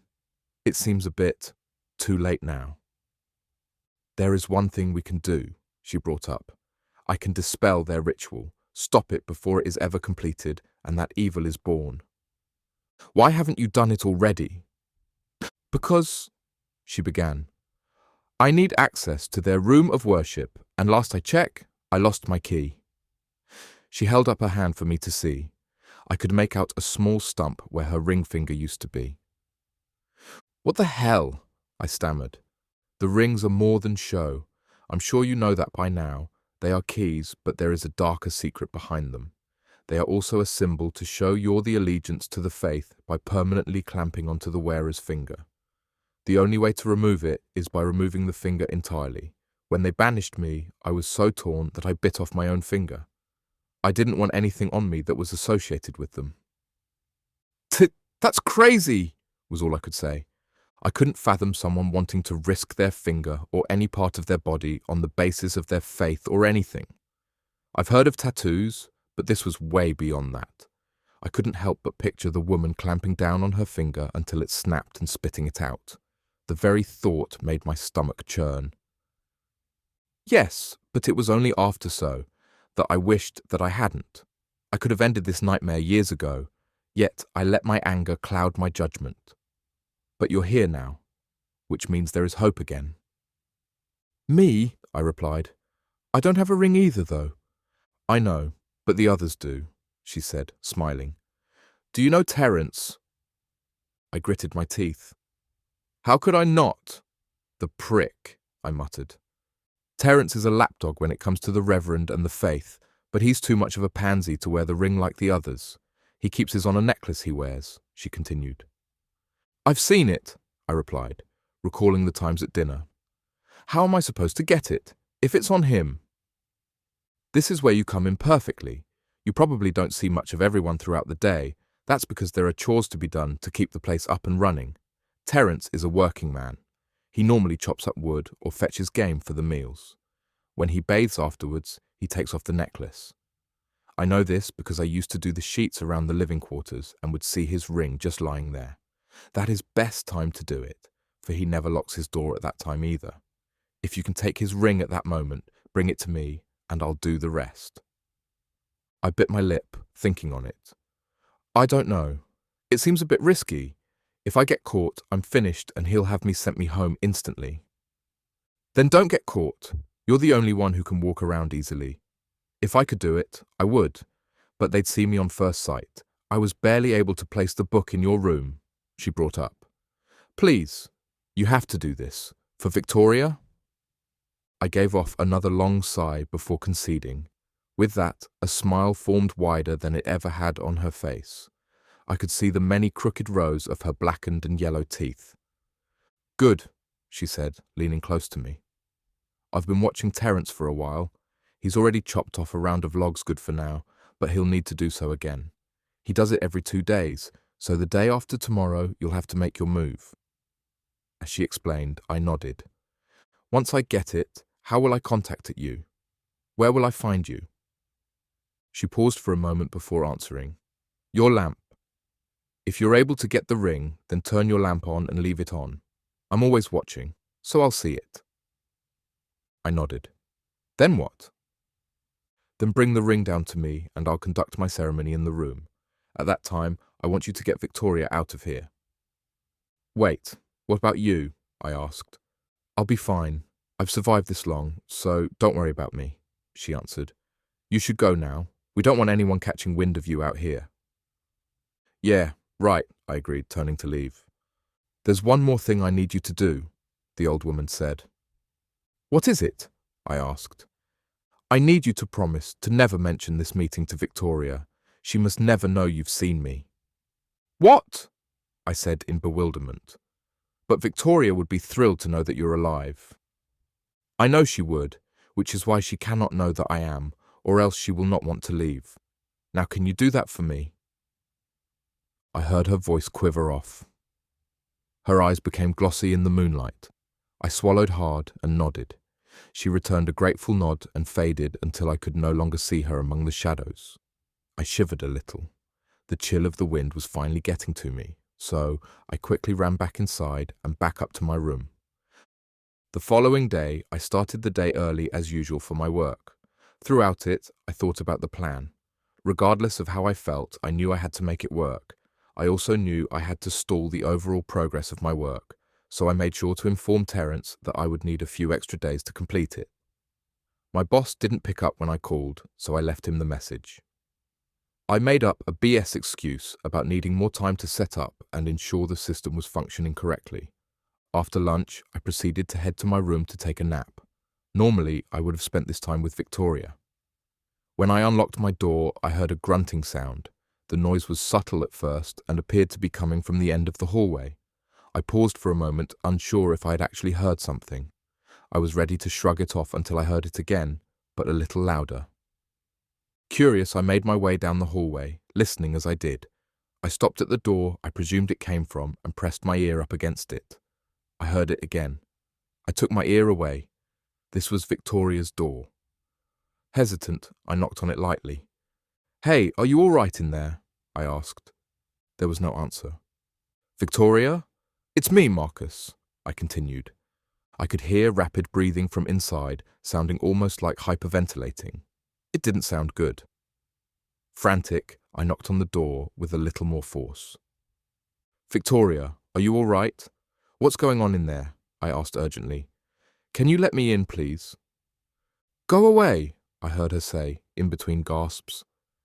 I sighed, pressing my head softly up against the door. "Look, I understand you don't want to talk to me," I began. "And I don't blame you. I had no right to. I was a jerk back there, and I shouldn't have been prying as I did. In truth, I don't care about the baby or who the father is. I never did. I just wanted you to know that I—" The words again failed me. I could see them in my mind, but I couldn't push them out. "I'm sorry," I forced out. I wanted to tell her something else, about how I felt about her, about everything, but the timing didn't feel right. I turned to leave, but stopped when I heard the door open behind me.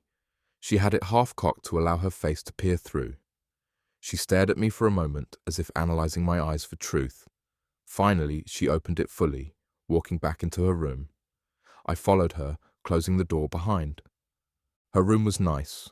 Unlike mine, which was bland and almost empty, her room was more cozy. She had a desk filled with books, some open journals, others maybe novels. Her mini-dresser was complemented with a vase filled with several flowers clearly well cared for. The scent of her perfume lingered in the air. I embraced its smell, a scent I longed missed.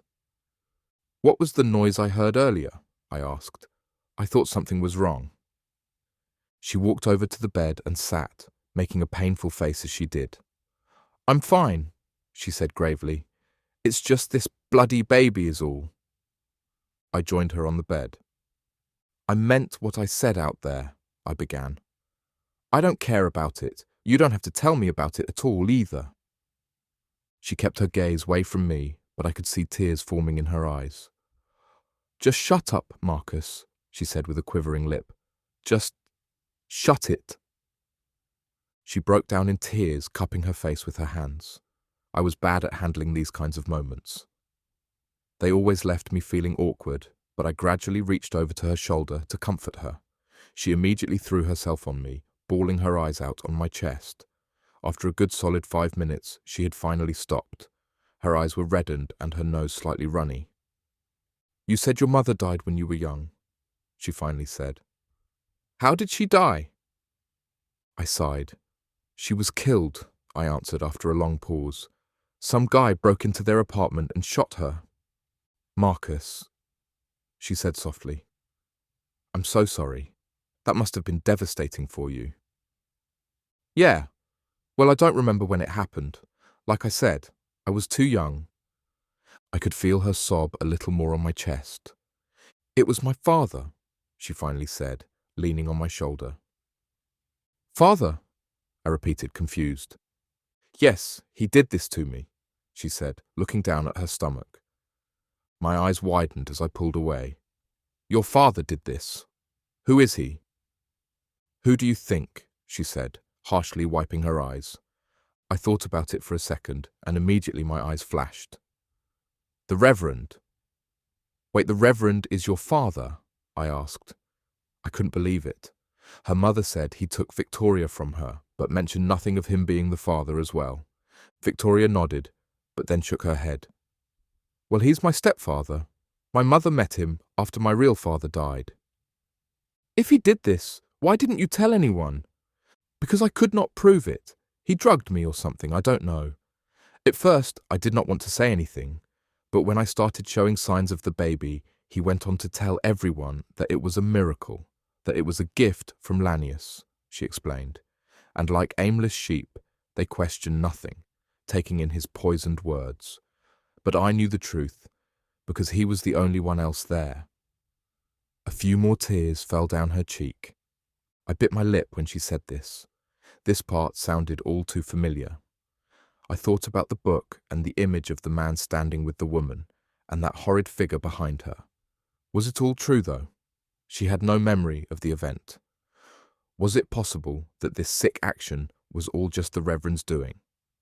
Regardless of which, Victoria's mother was right. These people were monsters, if not that, ignorant. At this point, I wanted to cheer her up. I thought about telling her everything about her mother, but remembered the promise I made. Instead, I lifted her chin up so that her eyes were looking into my own. I can take you away from all of this. All we have to do is jump in my car and leave. You'll never have to see this place again. I could see a mixture between happiness and fear in her eyes. But how? Where would we go? You can stay with me. I have my own place. It's safe. Trust me. Marcus. She spoke softly. A smile gradually formed on her lips. Yes, let's do it, she said, rendering me a tight hug. We should leave tonight. Tonight? I repeated. Yes, after dinner. Any earlier, and they'll become suspicious. They always hold their sermons late at night, which gives us enough time between then. We can leave then. I looked away, trying to find a way to convey my thoughts. I didn't want to reveal the plan or her mother. What's wrong, Marcus? How about tomorrow night? I suggested. Tomorrow? Why? Why do we have to stay here another day?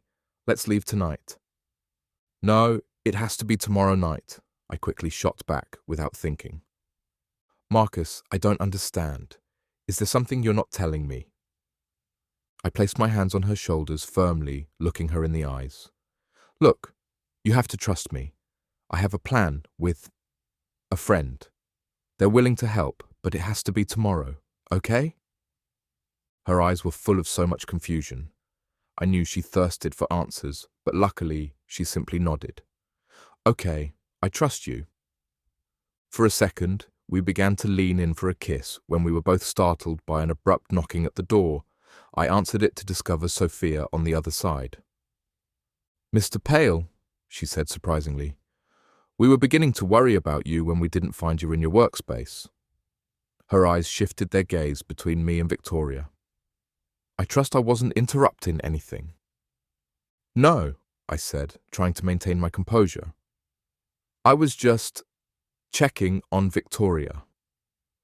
I turned back to give her a wave and slid past Sophia. Heading down, I glanced down the hall to still see her in Victoria's doorway. I didn't want to arouse suspicion, so I continued on and back to the room I was working in. I was glad I had patched things up with Victoria. The feeling helped ease my thoughts on the plan. I wondered if we could really pull it off. Leaving the place was one thing, but stealing the ring from that jerk was another. Something broke this mood, though. I was heading back to continue my work when I caught sight of Terence walking outside with an axe over his shoulder. That was strange. There was probably nothing to worry about. The old woman said he chopped every 2 days. He would still need to do it tomorrow. He probably needed it for something else, I assured myself, though the thought wasn't that very reassuring.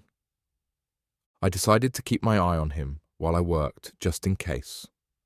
I looked towards the trees, hoping to maybe catch sight of the old woman, but didn't see anything. I didn't actually believe I would see her since she had been able to keep herself invisible for years. I was sure, though, that she too was watching everything. I continued working until Sophia came to me. She informed me that my boss had called and was waiting on the phone. Great, perfect timing as always, I thought grumpily. What did he want anyway? She led me back to the phone, where I found it sitting off the hook on its side. Apparently, he was following up on the message I left and wanted to ensure I was making progress. I told him that I would have everything up soon, hoping to end the phone call quickly. I noticed the small window in the room and peered out it, stretching the phone line as I did.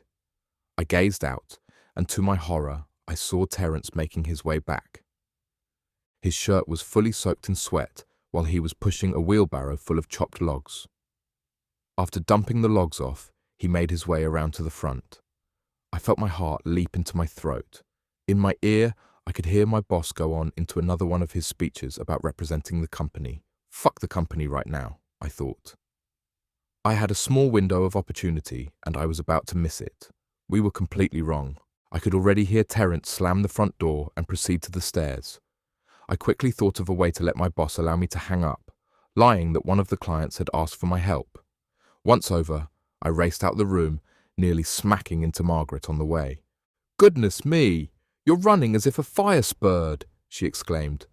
I apologized frantically, my eyes looking down the hallway behind her. "Is everything all right, dear?" she asked with a puzzled look. "Yeah," I lied. "I just need to use to the bathroom really bad." "Oh, I shouldn't keep you," she replied, holding a hand up to her mouth.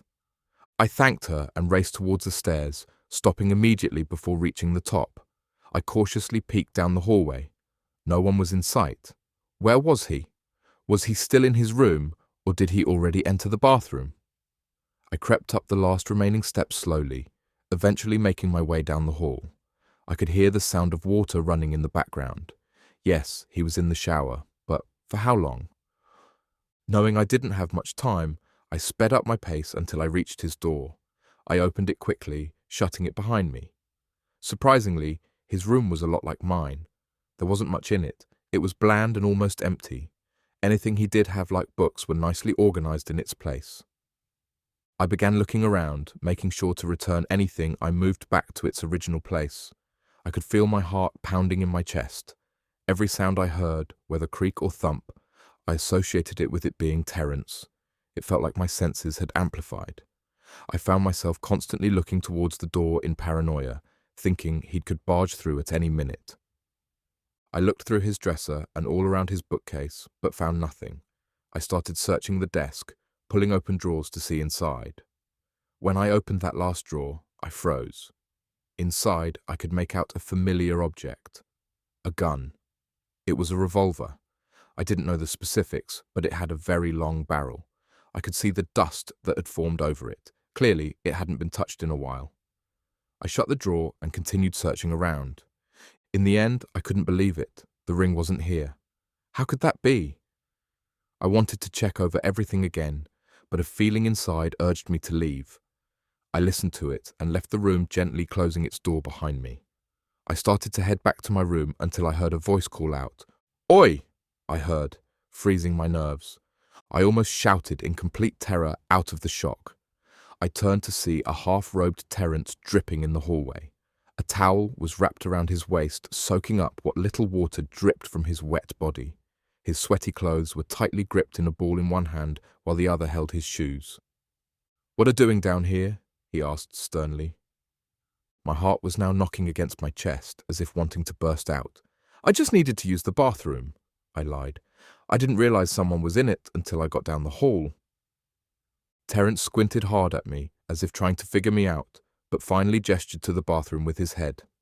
"Well, it's free now," he said. I thanked him and made my way past him. I pushed open the door to the small bathroom, and immediately my eyes lit up. There, sitting on the sink, was the necklace with the ring attached. He had it with him all along. I was close to reaching for it until I heard someone behind me.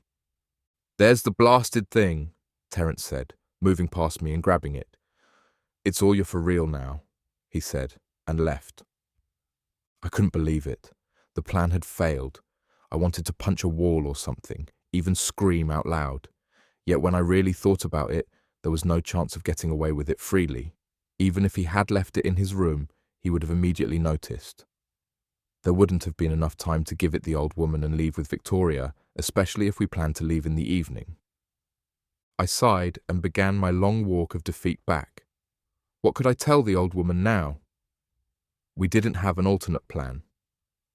I continued, heading downstairs, and decided to get back to work. Maybe I could think of something while I did so. Dinner eventually came by, and still I had no idea what to do. I was sure the old woman had seen my lamp was still off to relay the failure of the plan. I wondered if she would possibly come up with a solution of her own. "Marcus, how far along are you with your work?" Margaret inquired, pulling me from my thoughts. "I heard there were minor delays." Well, I should have everything up and running by tomorrow, I answered. Oh, there's a dreadful thought. We're going to miss having you around. You're almost like a member of the family now, she said, giving off an unsettling giggle. I've actually been meaning to ask why you needed this service anyway. It doesn't seem like you really need it, I brought up. On the contrary, my boy, the Reverend spoke. Our faith is a rare breed, but that doesn't mean there aren't any other inspiring souls out there. We want to be able to reach any and all potential followers. With your help, we can do that, and upload our sermons for all to see. Oh, okay, I said weakly. The mere thought of them uploading footage of them worshipping made me feel uneasy. Plus, it brought you to us, Marcus. Having a young lad such as yourself has truly been a pleasure, he continued. I smiled sheepishly and glanced over to Victoria. She appeared to be squinting in pain. Are you all right, my dear? Margaret asked when she caught sight of this too. Victoria appeared to be suppressing the pain. Yes, she answered. I think I just need to lie down for the evening. Do you need any help? Sophia offered. No, I'll be fine. Please, there is no need to worry about me, she said, excusing herself from the table. I just need to rest. I could see her gripping her stomach as she did. I wanted to leave the table as well, but my legs remained frozen, numb to the commands from my brain. I just sat there watching her leave. For some reason, I could not shake the feeling of discomfort. After dinner, I made my way back to my room. In the hallway, I glanced down towards Victoria's door. What were we going to now? The plan had failed, and tomorrow was the day I promised would be our last here. I entered my room almost slamming it shut. I could feel tears of anger growing in my eyes. Why did it all have to go to hell? Why did that bastard have to ruin everything? And why? Why did I have to fuck it up so badly? I must have eventually passed out from my rage fit because I was soon awakened by the sound of voices and footsteps. The footsteps sounded urgent, rushing from one end of the hallway to the next. Without warning, a blood-curdling wail filled the air.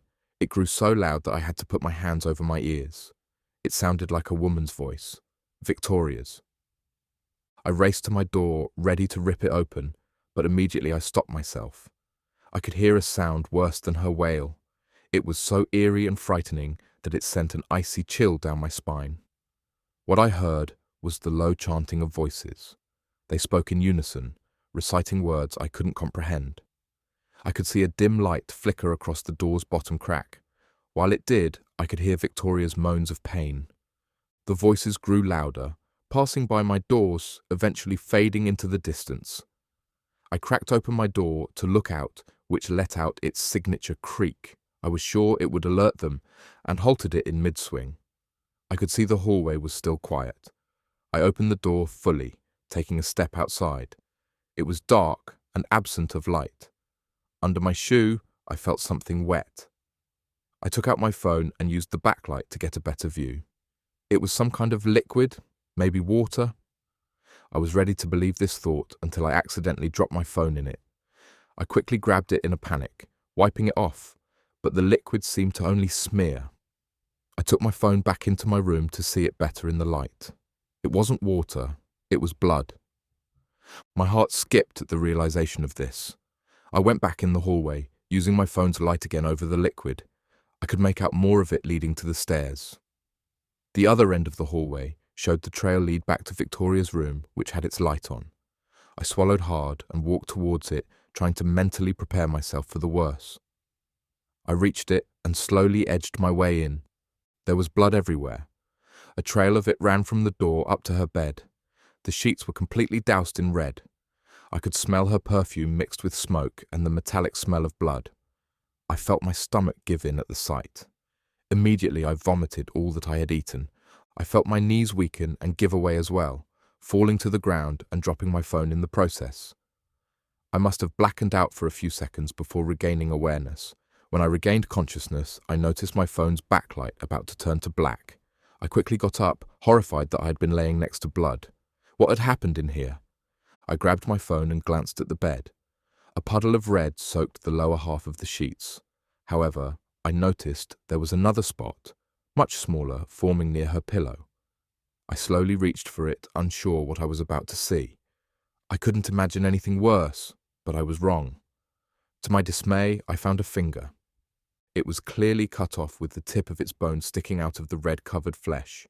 It appeared to be Victoria's. It had to have been. Next to the finger was a small knife with its tip covered in blood. Why did she cut it off? I observed the finger closer and realized the ring doused in red. She had cut off her finger so that I would have it, the key to the congregation room. She must have done so out of desperation. I thought about the pain she had shown from her contractions at dinner. She must have felt it was time for the child. Those sick bastards were going through with their ritual. They didn't care about Victoria. The old woman was right. I had to do something. I promised her that I would get her out of here, and I was going to keep it. I hesitantly picked up the finger. It was still warm, and placed it in my pocket with care. Racing out of the room, I came to a stop when I remembered the gun kept by Terence. It was something I was probably going to need. His door was locked when I tried to open it, but I didn't care. I didn't have time to waste and began kicking it until the handle caved in. I pushed it open, running to the desk drawer where I had last seen the gun. I opened it and smiled. It was still there. I grabbed it, feeling its weight fall into my hand. With my thumb, I popped its wheel open to reveal 6 bullets lined in their chambers. Perfect, I thought, and tucked it in the back of my pants and then ran out the room. I got to the bottom of the stairs and noticed that the lobby was dark, the scent of candles in the air. The trail of blood from earlier could be seen leading to the congregation room. I pressed my ear up against the double doors to listen. It was silent, no voices or wails from Victoria. Something wasn't right. I tried the handle only to find it locked as it always was. I reached into my pocket, pulling out the finger. I checked for the small indent on the door, placed it up against it, and twisted it to the right the way I remembered Victoria doing so. Instantly, there was a soft click from the door. I pulled at the handle again and could feel the door move.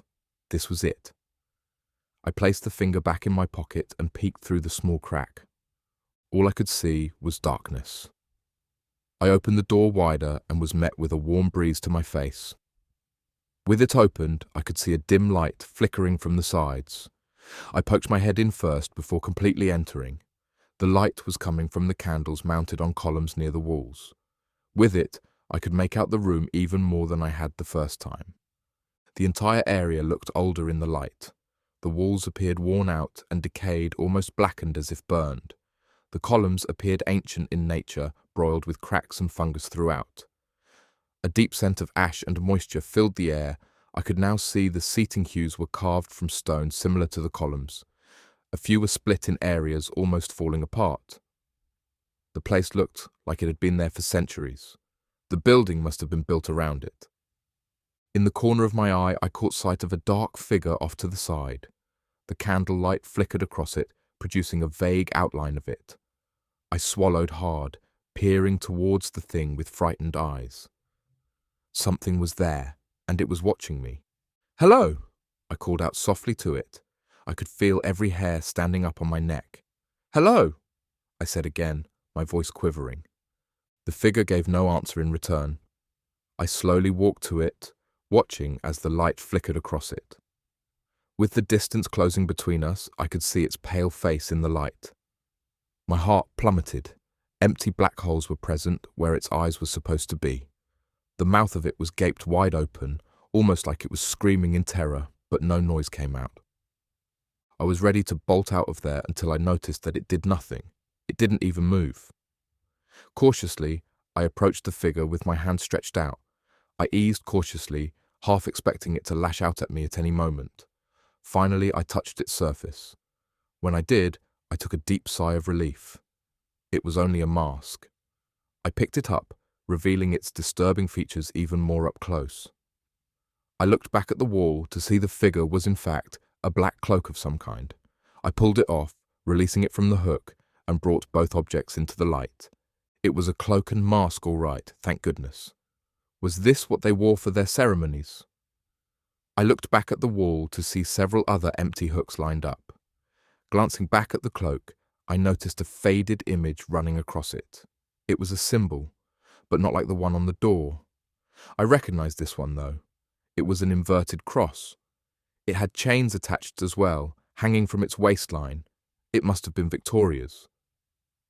Without warning, I was startled by the faint echo of a woman's wails.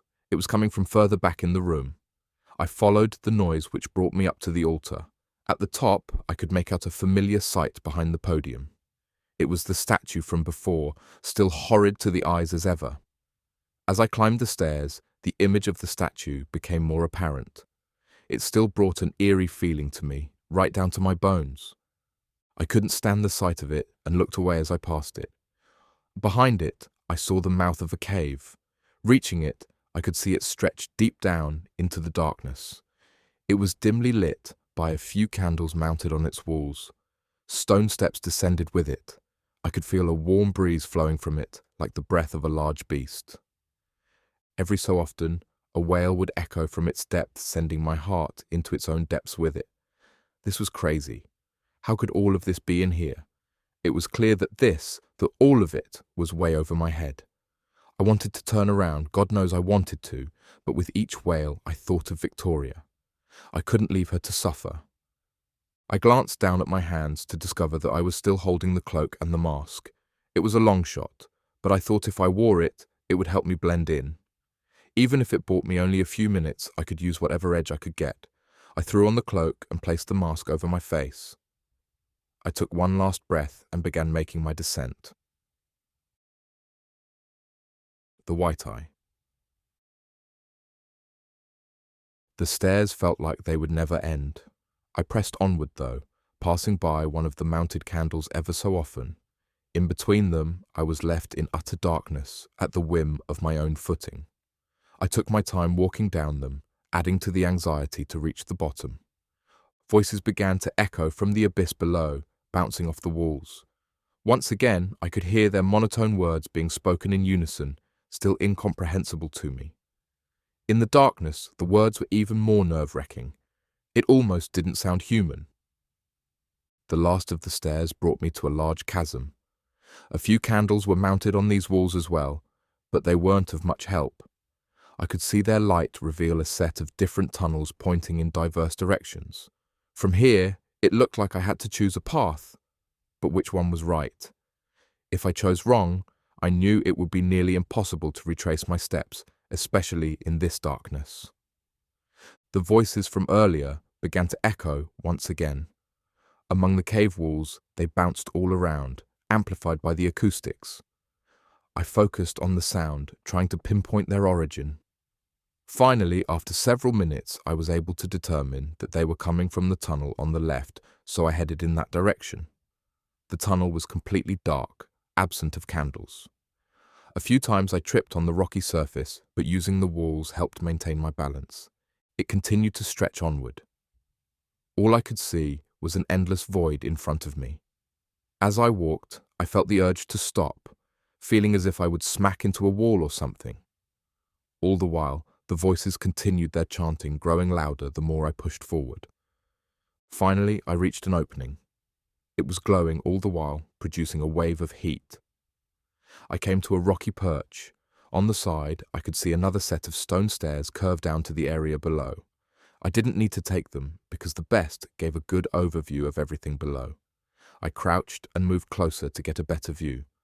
What I saw would forever be burned in my mind. Below, I could see 4 individuals standing in a square formation, each facing inward.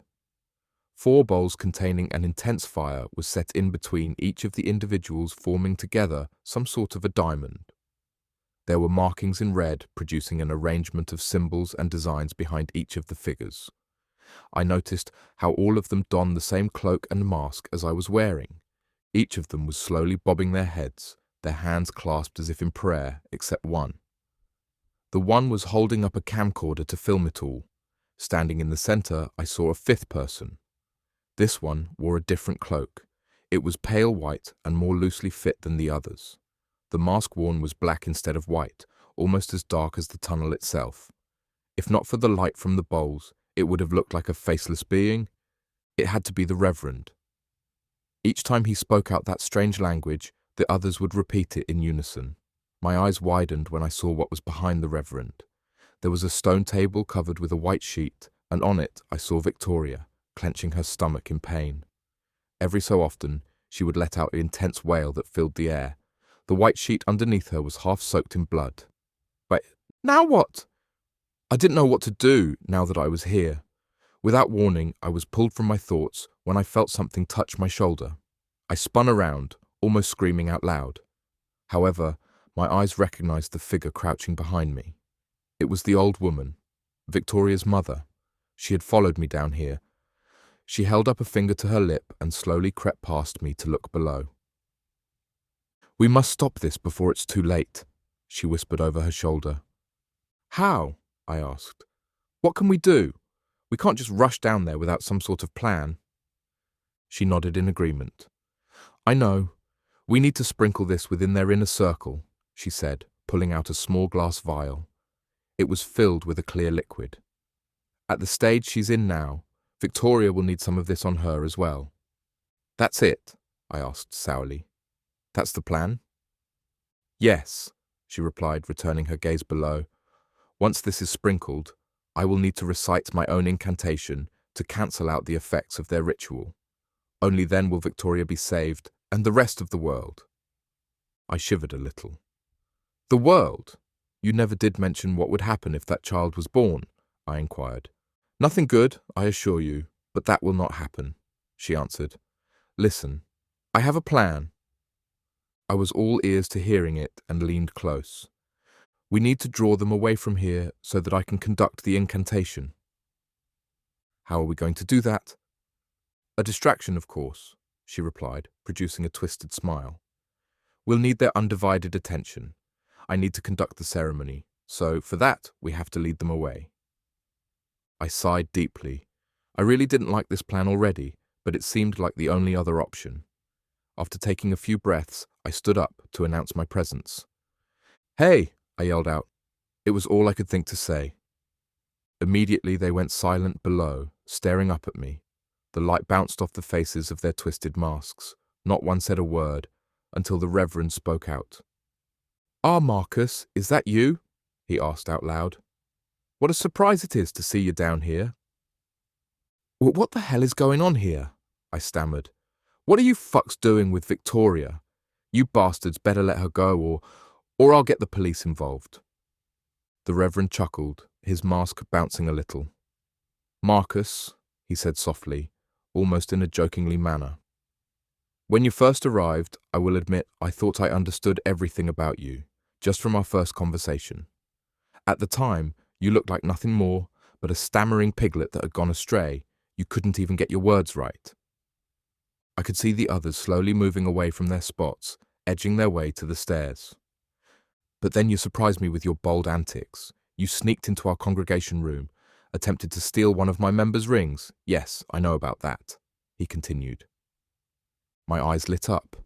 How could he have known? "You even warmed up to Victoria, convincing her to leave all this and her family behind," he finished. "Now that my boy is something, tell me, I know you're sick of seeing everyone suffer, like your grandfather or even your mother that passed away when you were young."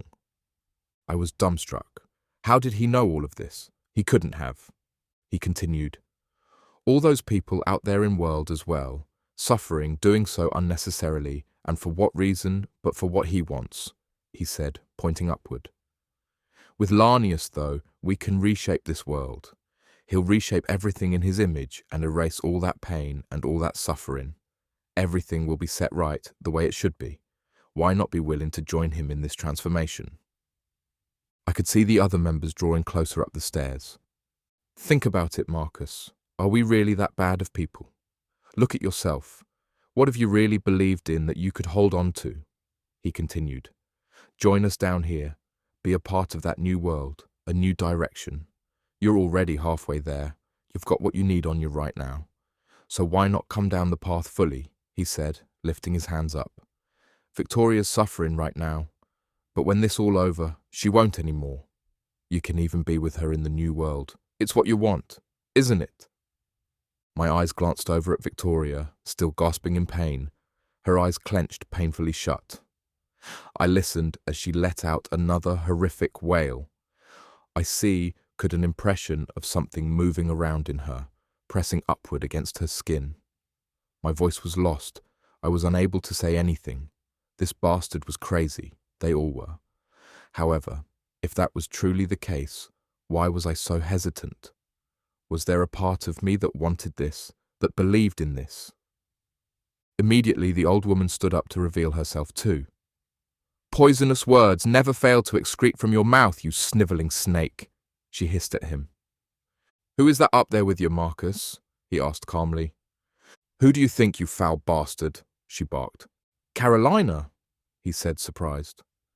"I must admit, I am a bit shocked to see you still living. I must ask how you managed to escape the gaze of Larnius." Wouldn't you like to know? You're not the only one who can conjure up a spell or two," she snapped. "Right," he said, unfazed. "You always were an unpredictable one, Carolina. I truly was heartbroken when I learned you weren't fully on board with us." She scoffed at this. "So, Marcus, what will it be?" he asked, returning his attention to me. I glanced over to see the old woman's eyes gleaming at me from the shadows. She shook her head in dismay, mouthing something softly. I couldn't hear the words, but I could make out the last word escaping her lips. "Lies." "No," I said softly. "Come again?" the Reverend asked. "I said no, you satanic fucks." He sighed, dropping his arms. "That's too bad, son." He gestured with his head to the others, who immediately sprang up the stairs. "Move it!" the old woman yelled, bolting down the tunnel we had entered from. I was surprised she was even able to move at such speed. Without wasting time, I quickly hurried behind her. I could hear their footsteps echoing, following us. I didn't know where I was going. There nothing but endless void before me. I felt my feet trip again a few times as I went. My lungs were burning, begging me to stop, but the adrenaline pumping through me must have kept me going. Eventually, we reached the original chasm with all the tunnels. "We need to split them up. Try to lose them in the best manner you can," she said in deep breaths. I was half out of breath myself, barely catching what she said. Without hesitation, she ran off to the tunnel on the left. I took the hint and darted down the nearest one to my right. On the inside, I hoped that I had not chosen one with a dead end. The tunnel itself was very tight. I felt the sharp edges of the walls scrape against my arms a few times, but I pressed onward. Thinking quickly, I pulled out my phone using its light to help guide the way. Ahead of me, my eyes made out what I had dreaded would happen. I had reached a dead end. "Shit!" I yelled out. There was no way I could turn around, not if they were following me. However, I was surprised to find that the wall wasn't like the tunnel's uneven texture. Looking closer, it appeared to be a type of door. It was still made of stone, but it was smooth and had markings engraved along it. I couldn't make them out, but the phone on my light revealed a familiar sight. I could see a small indent with a symbol etched within. It was similar to that of the one for the congregation room's doors. "The finger," I thought out loud. I reached in my pocket, trying to find it. Behind me, I could hear the clapping of footsteps gaining on me. I struggled to pull the damn thing out.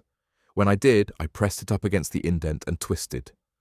At first, nothing happened, but soon, the door began to move. A loud moan was produced from it as it lifted slowly upwards. I could hear the footsteps getting closer, but the door was still at my ankles. I yelled and cursed at the damn thing to hurry, until at last it was up to my chest. It was good enough for me. I was ready to bolt through the opening when suddenly I was tackled from behind. The force from the tackle sent me forward along with my attacker. We both rolled into the room, sliding away from each other. I landed crudely, banging my knee and elbow in the process. It wasn't until I looked up that I caught the scent of something putrid in the air. The room we had entered was colder than the other areas and seemed to be darker. My impaired vision must have amplified my sense of smell because I was completely appalled by it. It was as if something had been decaying, or rather many things had. Under my hand, I felt something hard poke me. I couldn't see the object clearly, but I felt how smooth it was. Almost too perfect. Around it, I felt other objects with the same feeling. I wanted to use my cell phone, but I couldn't find it, clearly dropped from the fall. I did, however, hear a man grunting, apparently my attacker. "You little shit, I knew you'd be trouble from the start," I heard him say. The voice sounded like Terence. I could hear him standing up. His breathing was still rapid from the chase. My heart leapt into my throat. I tried to be extra careful while I rose to my feet, hoping to not draw his attention. If he was like me, then it was impossible to see anything in this darkness. If quiet enough, I could probably sneak past him. I started moving forward, taking small steps while I listened for him. "The Reverend told me about the ring. You thought we're slick about it all, huh?" he yelled out, his voice echoed. "You see, the Reverend knows all and sees all." I could hear his footsteps pacing around. The acoustics of the room made it hard to pinpoint his exact position. "Then you stole one of our tomes, but I found it," he continued. "I was glad you did, though. You got to see what's coming to that bitch. I hope you enjoyed every last of it," he said, chuckling. I don't know what came over me after that. After hearing those disgusting words, I somehow managed to find and pounce on Terence in an immense rage. I didn't hesitate and swung where I thought his head was, striking a hard surface. I yelled out in pain. It was his mask that I struck. He laughed, rendering a strong blow into my stomach. I felt the wind painfully rip its way from my mouth. Afterwards, he pushed me away, which sent me falling on my back. I felt the sting from something hard press itself against beneath me. I reached behind for the object, and my eyes lit up. Immediately after, his hands grabbed at my legs to pull me close. Still in pain, I kicked at him and pulled out the object from below. I cocked it, aimed in his direction, and pulled the trigger. A flash of light lit up the entire area for a split second, followed by a loud bang. The noise echoed throughout the chasm and beyond. That flash of light was enough for me to locate my phone. I grabbed at it, pushed a button, and aimed it in front of me. I could see Terence in the illumination gripping his arm in pain. The blood from his wound dripped to the ground. "You little—" he started, but croaked in pain. The gun shook in my hand. This was the first time I had ever shot one before, let alone at a person. I didn't get time to decide what to do next. There was a deep growl that filled the air and echoed all around us. The ground almost felt like it was trembling. Further back in the room, I could hear something twisting around. Its movements were crackly and heavy. The odor from earlier grew stronger, flooding my nose even more than before. "Shit! It's awake!" I heard Terence scream out. He turned to leave. Yet, before I could even blink, I felt a large rush of wind race past me. The smell of its odor lingered behind it. Whatever it was fast, and it was huge. The next thing I heard was it pounding on Terence. I could hear it ripping into him and tearing pieces apart. His screams flooded the air, a blood-curdling shrill so intense that it drew tears from my eyes. I could hear the thing continue to tear at him, cracking bones as it did. Somehow, I managed to find the feeling in my legs and bolted out of the room. Behind me, I heard the thing let out a frightening roar. I didn't stop running, though, pushing as hard I could through the tight walls. I could hear its heavy footsteps pounding behind me. The snarls from its breathing grew closer in my ear. It was gaining quickly. Without thinking, I aimed the gun behind me and fired off a few rounds. It wasn't until after the third round that I heard another loud roar. The footsteps behind immediately came to a halt. I continued running until I reached the open area once again. I was out of breath, but I knew I couldn't stop. That thing was sure to continue its pursuit soon, so I couldn't waste any time. Before I could fully gain my composure, I heard footsteps heading in my direction. They weren't from the tunnel behind me, but ahead. I quickly readied my gun, ready to fire again. 3 figures emerged from the darkness, racing frantically. It was the other church members. I had already fired 4 bullets, which meant I only had 2 left. There were 3 of them, so I would have to decide carefully who I wanted to shoot. They came to a halt in front of me. "Hello, Marcus," I heard Margaret's voice speak out from the 3. "Have you finally stopped running?" "Back the fuck off," I yelled, the gun still pointing at them. "If I have to, I will kill you crazy bastards." I heard one of them giggle. It must have been Sophia. They slowly began edging their way towards me. I backed up a little, keeping the gun trained on them. I started to shift to the side, hoping to align the next tunnel to my back. It was clear this gun was doing nothing for me. I probably would only have enough time to shoot one before the others rushed in. I would need to be quick so I could make a run for it. "Come now, Marcus. Have you realized it yet? You really think we invited you all the way out here just to install some silly computers?" Margaret began. I was stunned when I heard this. "What the hell are you talking about? Why else would I be here?" She chuckled. "We needed a legitimate reason to get you out here, and here you are." "You don't even know who I am," I said. She was clearly talking nonsense. "Is that what you think? I'm surprised none of this appears familiar to you. You have, after all, been down this path before," she continued. My hand slowly lowered the gun. I don't know why, but a small portion of me believed, even if it did sound ludicrous. "What do you mean?" "It's Larnius. He's always had a fascination with you," she answered. "Something about you. She started to say, but trailed in her words. "What about me?" I demanded. Before she could answer, a large figure bolted from the shadows, pouncing on Margaret. It was that horrid creature from earlier. It had caught up. Now among the dim candlelight, I could make out more of its features. I really wished those candles weren't there. Through the poor lighting, I could see its thin, elongated arms with sharp talons for fingers. Massive horns extended from its back. Its loose, wild hair fell across its crude snout of a face. Its blood-colored eyes glowed, piercing the darkness. I watched as it began tearing into Margaret as it had Terence. With each new sound of splitting flesh came a louder shrill from her. Her loud cries bounced off the walls, extending throughout the tunnels. The others attempted to flee, but they didn't get far. The creature was merciless, pouncing on them and tearing into them in the same manner. Suddenly, I felt a harsh tug on my arm pulling me down the tunnel behind. It was the old woman. I didn't know where she came from, but I didn't question her. The tormenting screams of the others continued to resonate in the air. The burning pain in my lungs returned as we turned and ran. The old woman yelled back not to stop. I could hear the struggle in her voice as well to maintain the pace. There seemed to be no end to the tunnel. It felt like we were running in place, making no progress. In the midst of my exhaustion, I felt my foot drag, causing me to lose my balance. I fell hard, slamming onto my already injured knee. "Get up! Get up now!" the old woman screamed at me. I tried, but struggled to do so, caught in the blend of pain and exhaustion. I tried to pull myself up using the wall. Behind me, I could hear the rapid thumping of large footsteps once again. I could feel the old woman help me up. She threw my arm over her shoulder and began assisting me forward. However, it was too late.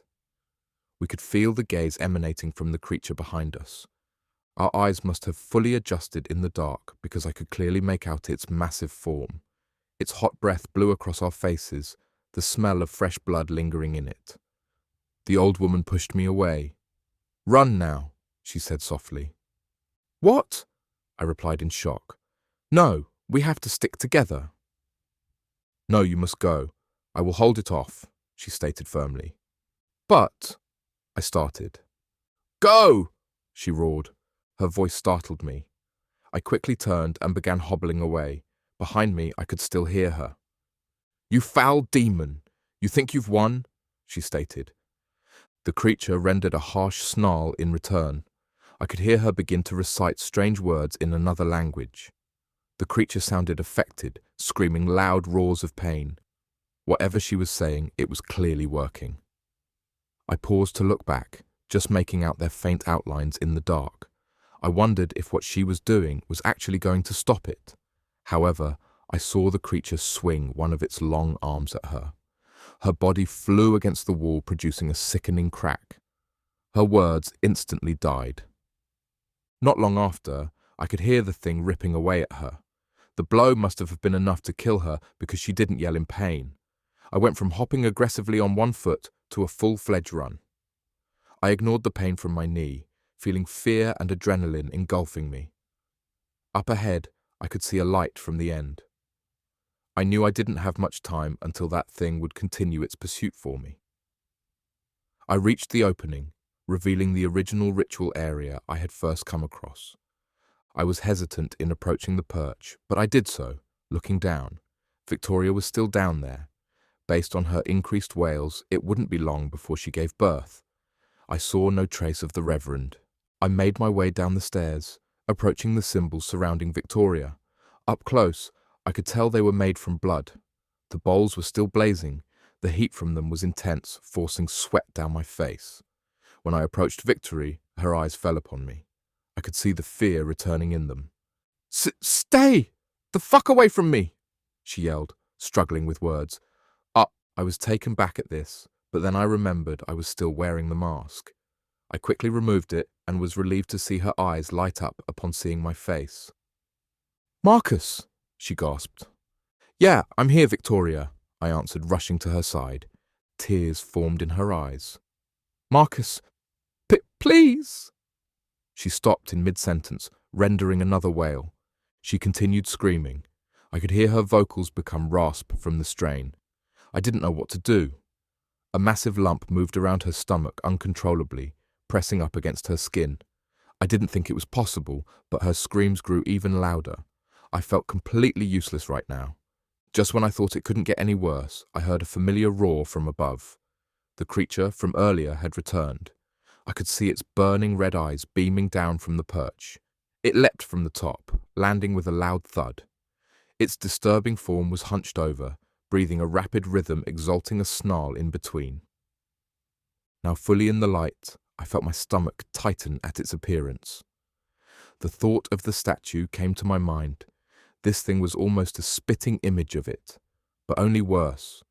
Its face was more disturbing in person, with its blackened humanoid dog features. The nose atop its snout appeared caved in, flaring with its breathing. Its eyes were beady, completely dyed a crimson red. Atop its forehead, it held a large closed eye. I stood in between Victoria and the beast. I wasn't going to let this thing do anything to her. I raised the gun up, ready to fire, waiting for it to make a move. Yet, that was it. It did nothing. It just stood there, breathing. Come on! I yelled, trying to provoke it. Do it! Come at me, you sick fuck! It did nothing still. Instead, the edge of its lips curled up into a twisted smile. I felt a shiver roll down my spine. The damn thing was smiling at me. I was ready to fire the gun, but then I noticed the bullet holes on it from where it had been previously hit. 2 of the bullets had managed to hit it, but they stuck out of its wounds, barely penetrating it. It was useless. The gun did nothing to it. Realizing this, I lowered it, eventually letting it drop to the ground. When I did, its smile grew wider. What the hell are you? I asked. That, my boy, I heard the Reverend's voice answer out loud, is Larnius, the White Eye of Time. I could hear it behind me, but I didn't dare break my eyes away from the creature. He will become this world's new master, he continued. I was speechless. Y'all will witness his rebirth into this world, Marcus. He will reshape it in his image. Now, witness it, the Reverend went on. As if on cue, the creature began to roar into the air. I could see the rows of its blood-covered teeth extend deep back into its throat. It felt as if the whole room was rumbling. Suddenly, it collapsed onto the ground, lying motionless. I was confused. Did it just die? If it did, what killed it? Victoria broke the silence, screaming at a level a human shouldn't have possibly reached. The form within her moved around vigorously, eventually tearing its way free.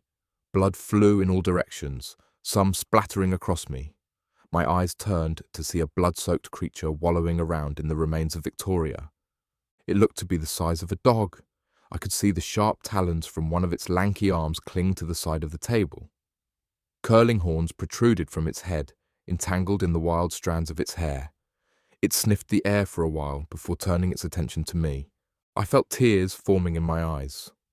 Immediately, I felt my stomach give in, hurling to the side. It hurt because I had already done so earlier, and there was nothing left to give. Leaning over the mess I produced, I could only think of one thing. Victoria, I whispered. In the end, I couldn't do anything but watch her suffer. She trusted me to save her, and I failed her. The creature looked like a miniature version of its previous self. However, its third eye was open this time. It was completely white, void of pupil, blinking asynchronously to its smaller ones. Despite having no pupil, I could feel its white eye gazing upon me. My head began buzzing, starting as a simple vibration. The vibration escalated into an immense outpour of pain. I could see images in my head. They were images of places in the world, of people. The people were screaming for their lives. The sky above them was black, the streets littered with thousands of bodies lying lifeless and torn to pieces. Fires were brewing over damaged cars with half-burnt corpses sitting in their seats. Faces of horrendous beings, too atrocious to describe, were seen everywhere, tearing away at those unable to escape. The images flooded my head. I was at the mercy of them as the pain increased the more they appeared. Tears fell endlessly from my eyes. Why was I being shown these horrible things? Just when I thought I couldn't take any more, they stopped. I slumped over, still feeling my head throb. I could still see their faces, hear their screams. "Did you see it, Marcus? Did you see the dream he produced in your mind?" the Reverend asked. He walked from the shadows into the light. He slowly removed the mask from his face. What the hell was that?" I asked. I could still feel lingering amounts of the pain. It took many years to prepare this revitalization. First, he had to get stronger, and to do so, he needed a vessel to use. I, too, was frightened when I first laid eyes upon him, but he showed me his intentions. From then, I was enlightened, he explained. He speaks to me with his white eye. That's how I knew everything about you back there. I'm sure he gave you a glimpse of the paradise to be, he continued, walking up to me. Paradise, I repeated, still in a daze. Is that what the fuck you're calling that? Yes, Lanius will reshape this world into his image. Imagine sweet blue skies, endless green pastures with trees flowing abundantly with scrumptious fruit. No more pain, no more suffering. A true renewed Eden. I know it's hard to conceive all of this. How could we in the current world we live in? His power is beyond our understanding, but it can open the ripples of time. He can alter what he likes, insert what he likes. With it, he can return to the past of the vessel he chooses. Each time, he possesses the younger self, growing with them until they become of age. Doing it repeatedly makes him stronger. When he finally reaches fruition, he needs to be born of human flesh, he went on. Victoria, I said. Correct. Now, is that time, Marcus? Once he does it again, this will be the last. He will be permanently infused with his new vessel, he answered, revealing his twisted, toothy smile. You? I asked, still feeling the throb in my head. Come now, Marcus. I've merely been a humble servant, ensuring everything was arranged properly for his rebirth. Lanius has always been interested in you. You recall the pages of the tome, yes? Who do you think that was with Lanius? I shook my head in disbelief. It didn't make sense. There was no way it could have been me. You're lying. That's impossible. If so, why me? Will you see, Marcus? Lanius sees all aspects of time, all possibilities. Out of everyone, he saw you to be the best candidate to lead to the outcome he desired. You should feel honored, he explained. I don't understand, I replied. You said he's always been using me, but I don't recall any of those times at all. Well, of course you don't, Marcus, he said, smiling. Each time, Lanius removed your memory after transferring to your younger body. Believe it or not, we've already had this conversation before. I only recall because he allows me to. You see, I'm the one ensuring everything goes as planned accordingly. You'll go back as you've done before, but this time, it'll be for good. I'm sorry to say, though, what is left of Marcus Pale will be no more. I found myself shaking my head again. I couldn't believe it, didn't want to believe it. Please, Marcus, he continued, each time we go through this little charade, I try to give you a chance to let you willingly come forward, but as always, you fight it. How about switching it up for a change and give in? It is inevitable regardless, he finished. What will it be, Marcus? I remained in silence, trying to absorb everything. It was too much. How could it all possibly be true? There was no way of telling otherwise. It seemed like a lose-lose situation. I think... I started to answer. You're full of shit, I said, rendering a light smirk. His eyes seemed to twitch with dissatisfaction. How very disappointing, he said, turning his back. I could see his hand move into his cloak. He turned around, producing a gun in his hand. He fired the weapon, missing me. I quickly threw myself to the ground, grabbing my own gun. I pointed and shot off a round, just he did. His shot grazed my side, only piercing my cloak. My shot, however, had hit him in the leg. He fell to the ground. Immediately, he proceeded to lift his gun, struggling to aim it at me. I walked over to him, keeping my own pointed at him. Standing over him, I held it to his face. He smiled at me before dropping his own in defeat. You think this hasn't already happened, Marcus? It's inevitable, he said. The smile grew wider on his face. I didn't answer and simply pulled back on the trigger. His body immediately went limp. I remained over him, with the gun still pointing at it. I never thought killing someone would be so satisfying. I didn't like this thought, though. There was something about this place, whatever it was, I was ready to leave it. Unexpectedly, I felt the same painful pulse from early flood my head. I fell to my knees, gripping my head. When I turned, I could see the creature crawl from the table, dragging its deformed, limp legs. It snarled at me, moving close in speed. I held the gun in my hand and pulled the trigger, but it only clicked. I repeated the action only to receive the same result. It was empty. Quickly, I reached over with my other hand and grabbed the Reverend's gun. Yet, it was too late. The thing pounced on me. Its slimy hands gripped my neck. I could feel its hot, putrid breath on my face and see pieces of flesh clung to its jagged teeth. I wanted to throw the damn thing off, but I could feel the pain in my head amplify. It was hard to describe, but I could feel its presence within my mind. It was like it was searching for something. It wasn't until the last minute that I could visually see what it had found. Immediately, we both were engulfed into a blinding light out of nowhere. When the light cleared, I found myself lying in something cold. When I stood to my feet, I realized that it was snow. There was snow everywhere. Where was I? I looked around, seeing cars covered in snow as well. Several buildings loomed around me, all with something in common: decorations. They all had wreaths and lights either on their doors or around the buildings. Christmas. How could that be? It was July. Something about this area was familiar, but I didn't know why.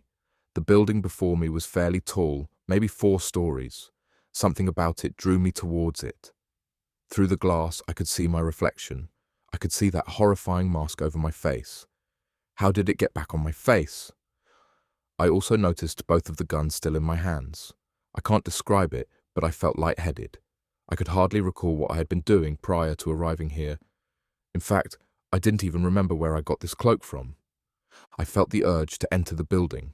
I tucked the guns away and entered.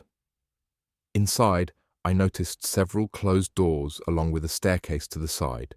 This must have been an apartment building. I couldn't pull myself from this feeling, letting it take me to the stairs. I began climbing, passing more doors on each floor, each with their own set of wreaths or anything Christmas-related. With each floor, I tried searching for some hint of why I was here. I continued upward until reaching the 3rd floor. I was led to a door on the left marked 3A. Why was I brought here? I felt my hand lift as if it had a mind of its own. No matter how hard I tried, I couldn't gain control over it. It banged on the door. Inside, I could hear someone moving towards the entrance. Next, I felt my hand reach back into my cloak, pulling out the revolver. Fear filled my eyes. Why was I grabbing the gun? I wanted to warn the person inside not to open their door, but my mouth wouldn't obey either. To my horror, I listened as the bolt unlocked and the door opened. My eyes could not comprehend the sight before me. The person in front of me was my father. He looked very young, more so than the last time I saw him, but it was him. How was this possible? Without warning, my hand struck him across the face. Next, my leg kicked him back. The woman inside gave off an ear-splitting scream in shock. It was the young face of my real mother. She was alive, but how? The apartment was heavily decorated to suit the Christmas atmosphere. It had a tree nicely decorated with presents piled underneath. I couldn't help but feel a sense of familiarity to what was transpiring before me. Again, my hand moved without command, shutting the door and locking the bolt. It pointed the gun at my parents, fear engulfing their eyes. "Why are you doing this?" my father asked, gripping his head. "What do you want?" I wanted to answer, but could not. To my side, I heard a soft voice. I looked over and saw a young child playing with a book. It was me. I was actually in the presence of my younger self. I felt a strong force vibrating through my head, feeling it filter out. It was odd, but it looked almost like the fumes of gasoline flowing towards my younger self. It suddenly hit me. I felt a partial memory return. I recalled the words of the Reverend. This was happening to me because of that thing, Lanius. It was inside me, controlling my actions. It needed to take over my younger self for its vessel. I could feel its presence vacating my body, watching it flood into my younger self. My parents probably couldn't see it. Only me. I couldn't let this happen. I was not about to become one with this thing for the rest of my life. Concentrating, I attempted to move my hand. The one with the gun was solid and unmovable. The finger in that hand began moving on its own accord. I could feel it tighten on the trigger. The gun was still aimed at my mother. Why was it doing this? Why was it trying to kill my mother in the process? I made every attempt to stop my hand, but it wouldn't listen. I was ready to give in until my mind had another lapse in memory. I recalled having a dream. It was similar to what was happening now, but slightly different though. I tried to focus, attempting to recall more of the dream. For some reason, it was so hard to do so. I didn't know why, but it felt necessary to remember it. More pieces began to come together. In the dream, I saw myself fire the gun, but it wasn't at my mother. No, I shot myself, the younger me. It was puzzling that I did this. Another piece of the dream came to me. There was a bright light, and in the light was a face. I could recall the face this time. It was the smiling face of my mother. She was completely encased in the light, as if the source of it. At that moment, I understood everything. I knew what I needed to do. I attempted to concentrate on my other hand, focusing on the image of it moving to my command, hoping the thought would render it. I could gradually feel my control returning. Somehow, the more the creature left me, the more I gained feeling in my body. I concentrated on moving my arm, feeling its mobility. With it, I reached down into my cloak and felt around until I recognized the object. I pulled out the second gun, aiming it at my younger self. My mother before me let out a loud shriek when she saw this. I could feel parts of my arm wanting to drop the gun, but I fought against it, aiming at the child. The creature must have picked up on my plan because it started to flood images through my head again. This time, they were of people that I had known or would come to know. My friends, my loved ones, everyone. It was like it was trying to get me to understand the consequences if I continued with my action. I could see its fumes attempting to pump faster into my younger body. Finally, I saw the last of them completely enter my younger self. My 1-year-old self stared at me innocently. This moment had made sense now. I could picture the dream that brought me into all of this. This foul creature had controlled me for the last time. All this time, it had been me who had been the executioner of my own mother. I was the monster, the crazy loon that had broken in all those years ago. No, he made me that crazy loon. He altered time. I was the closest person to help him realize his plan. However, the creature probably saw in all the infinite possibilities of time that my mother was the only threat to its plans. I laughed to myself. It was ironic that even in death she found a way to warn me, providing an escape route. Lanius's own tearing through time and space and had backfired. In its own attempt to fulfill its ambition, it ended up creating its own demise. It couldn't stop the human spirit. It was powerless to love. My mother's interference was like what the Reverend had said verbatim, inevitable. I smiled to myself, squeezing back on the trigger. The bullet pierced through the child's skull, instantly dropping him. Now dead, I could feel the control of my body return. It was as if a heavy aura of weight lifted from me. Sighing deeply, I dropped the gun to the ground. Slowly, I removed the mask from my face, looking over at my parents. They were silent, with eyes still fixated on their dead child. Finally, my mother turned her gaze to me. I smiled at her, watching her eyes grow wide at seeing my face. With tears forming in my eyes, I could feel a hint of pain growing across my forehead. Something warm began to run down my nose. My eyes looked deep into my mother's as I spoke several words. "I'm sorry. I had to. I did you a favor. Forgive me."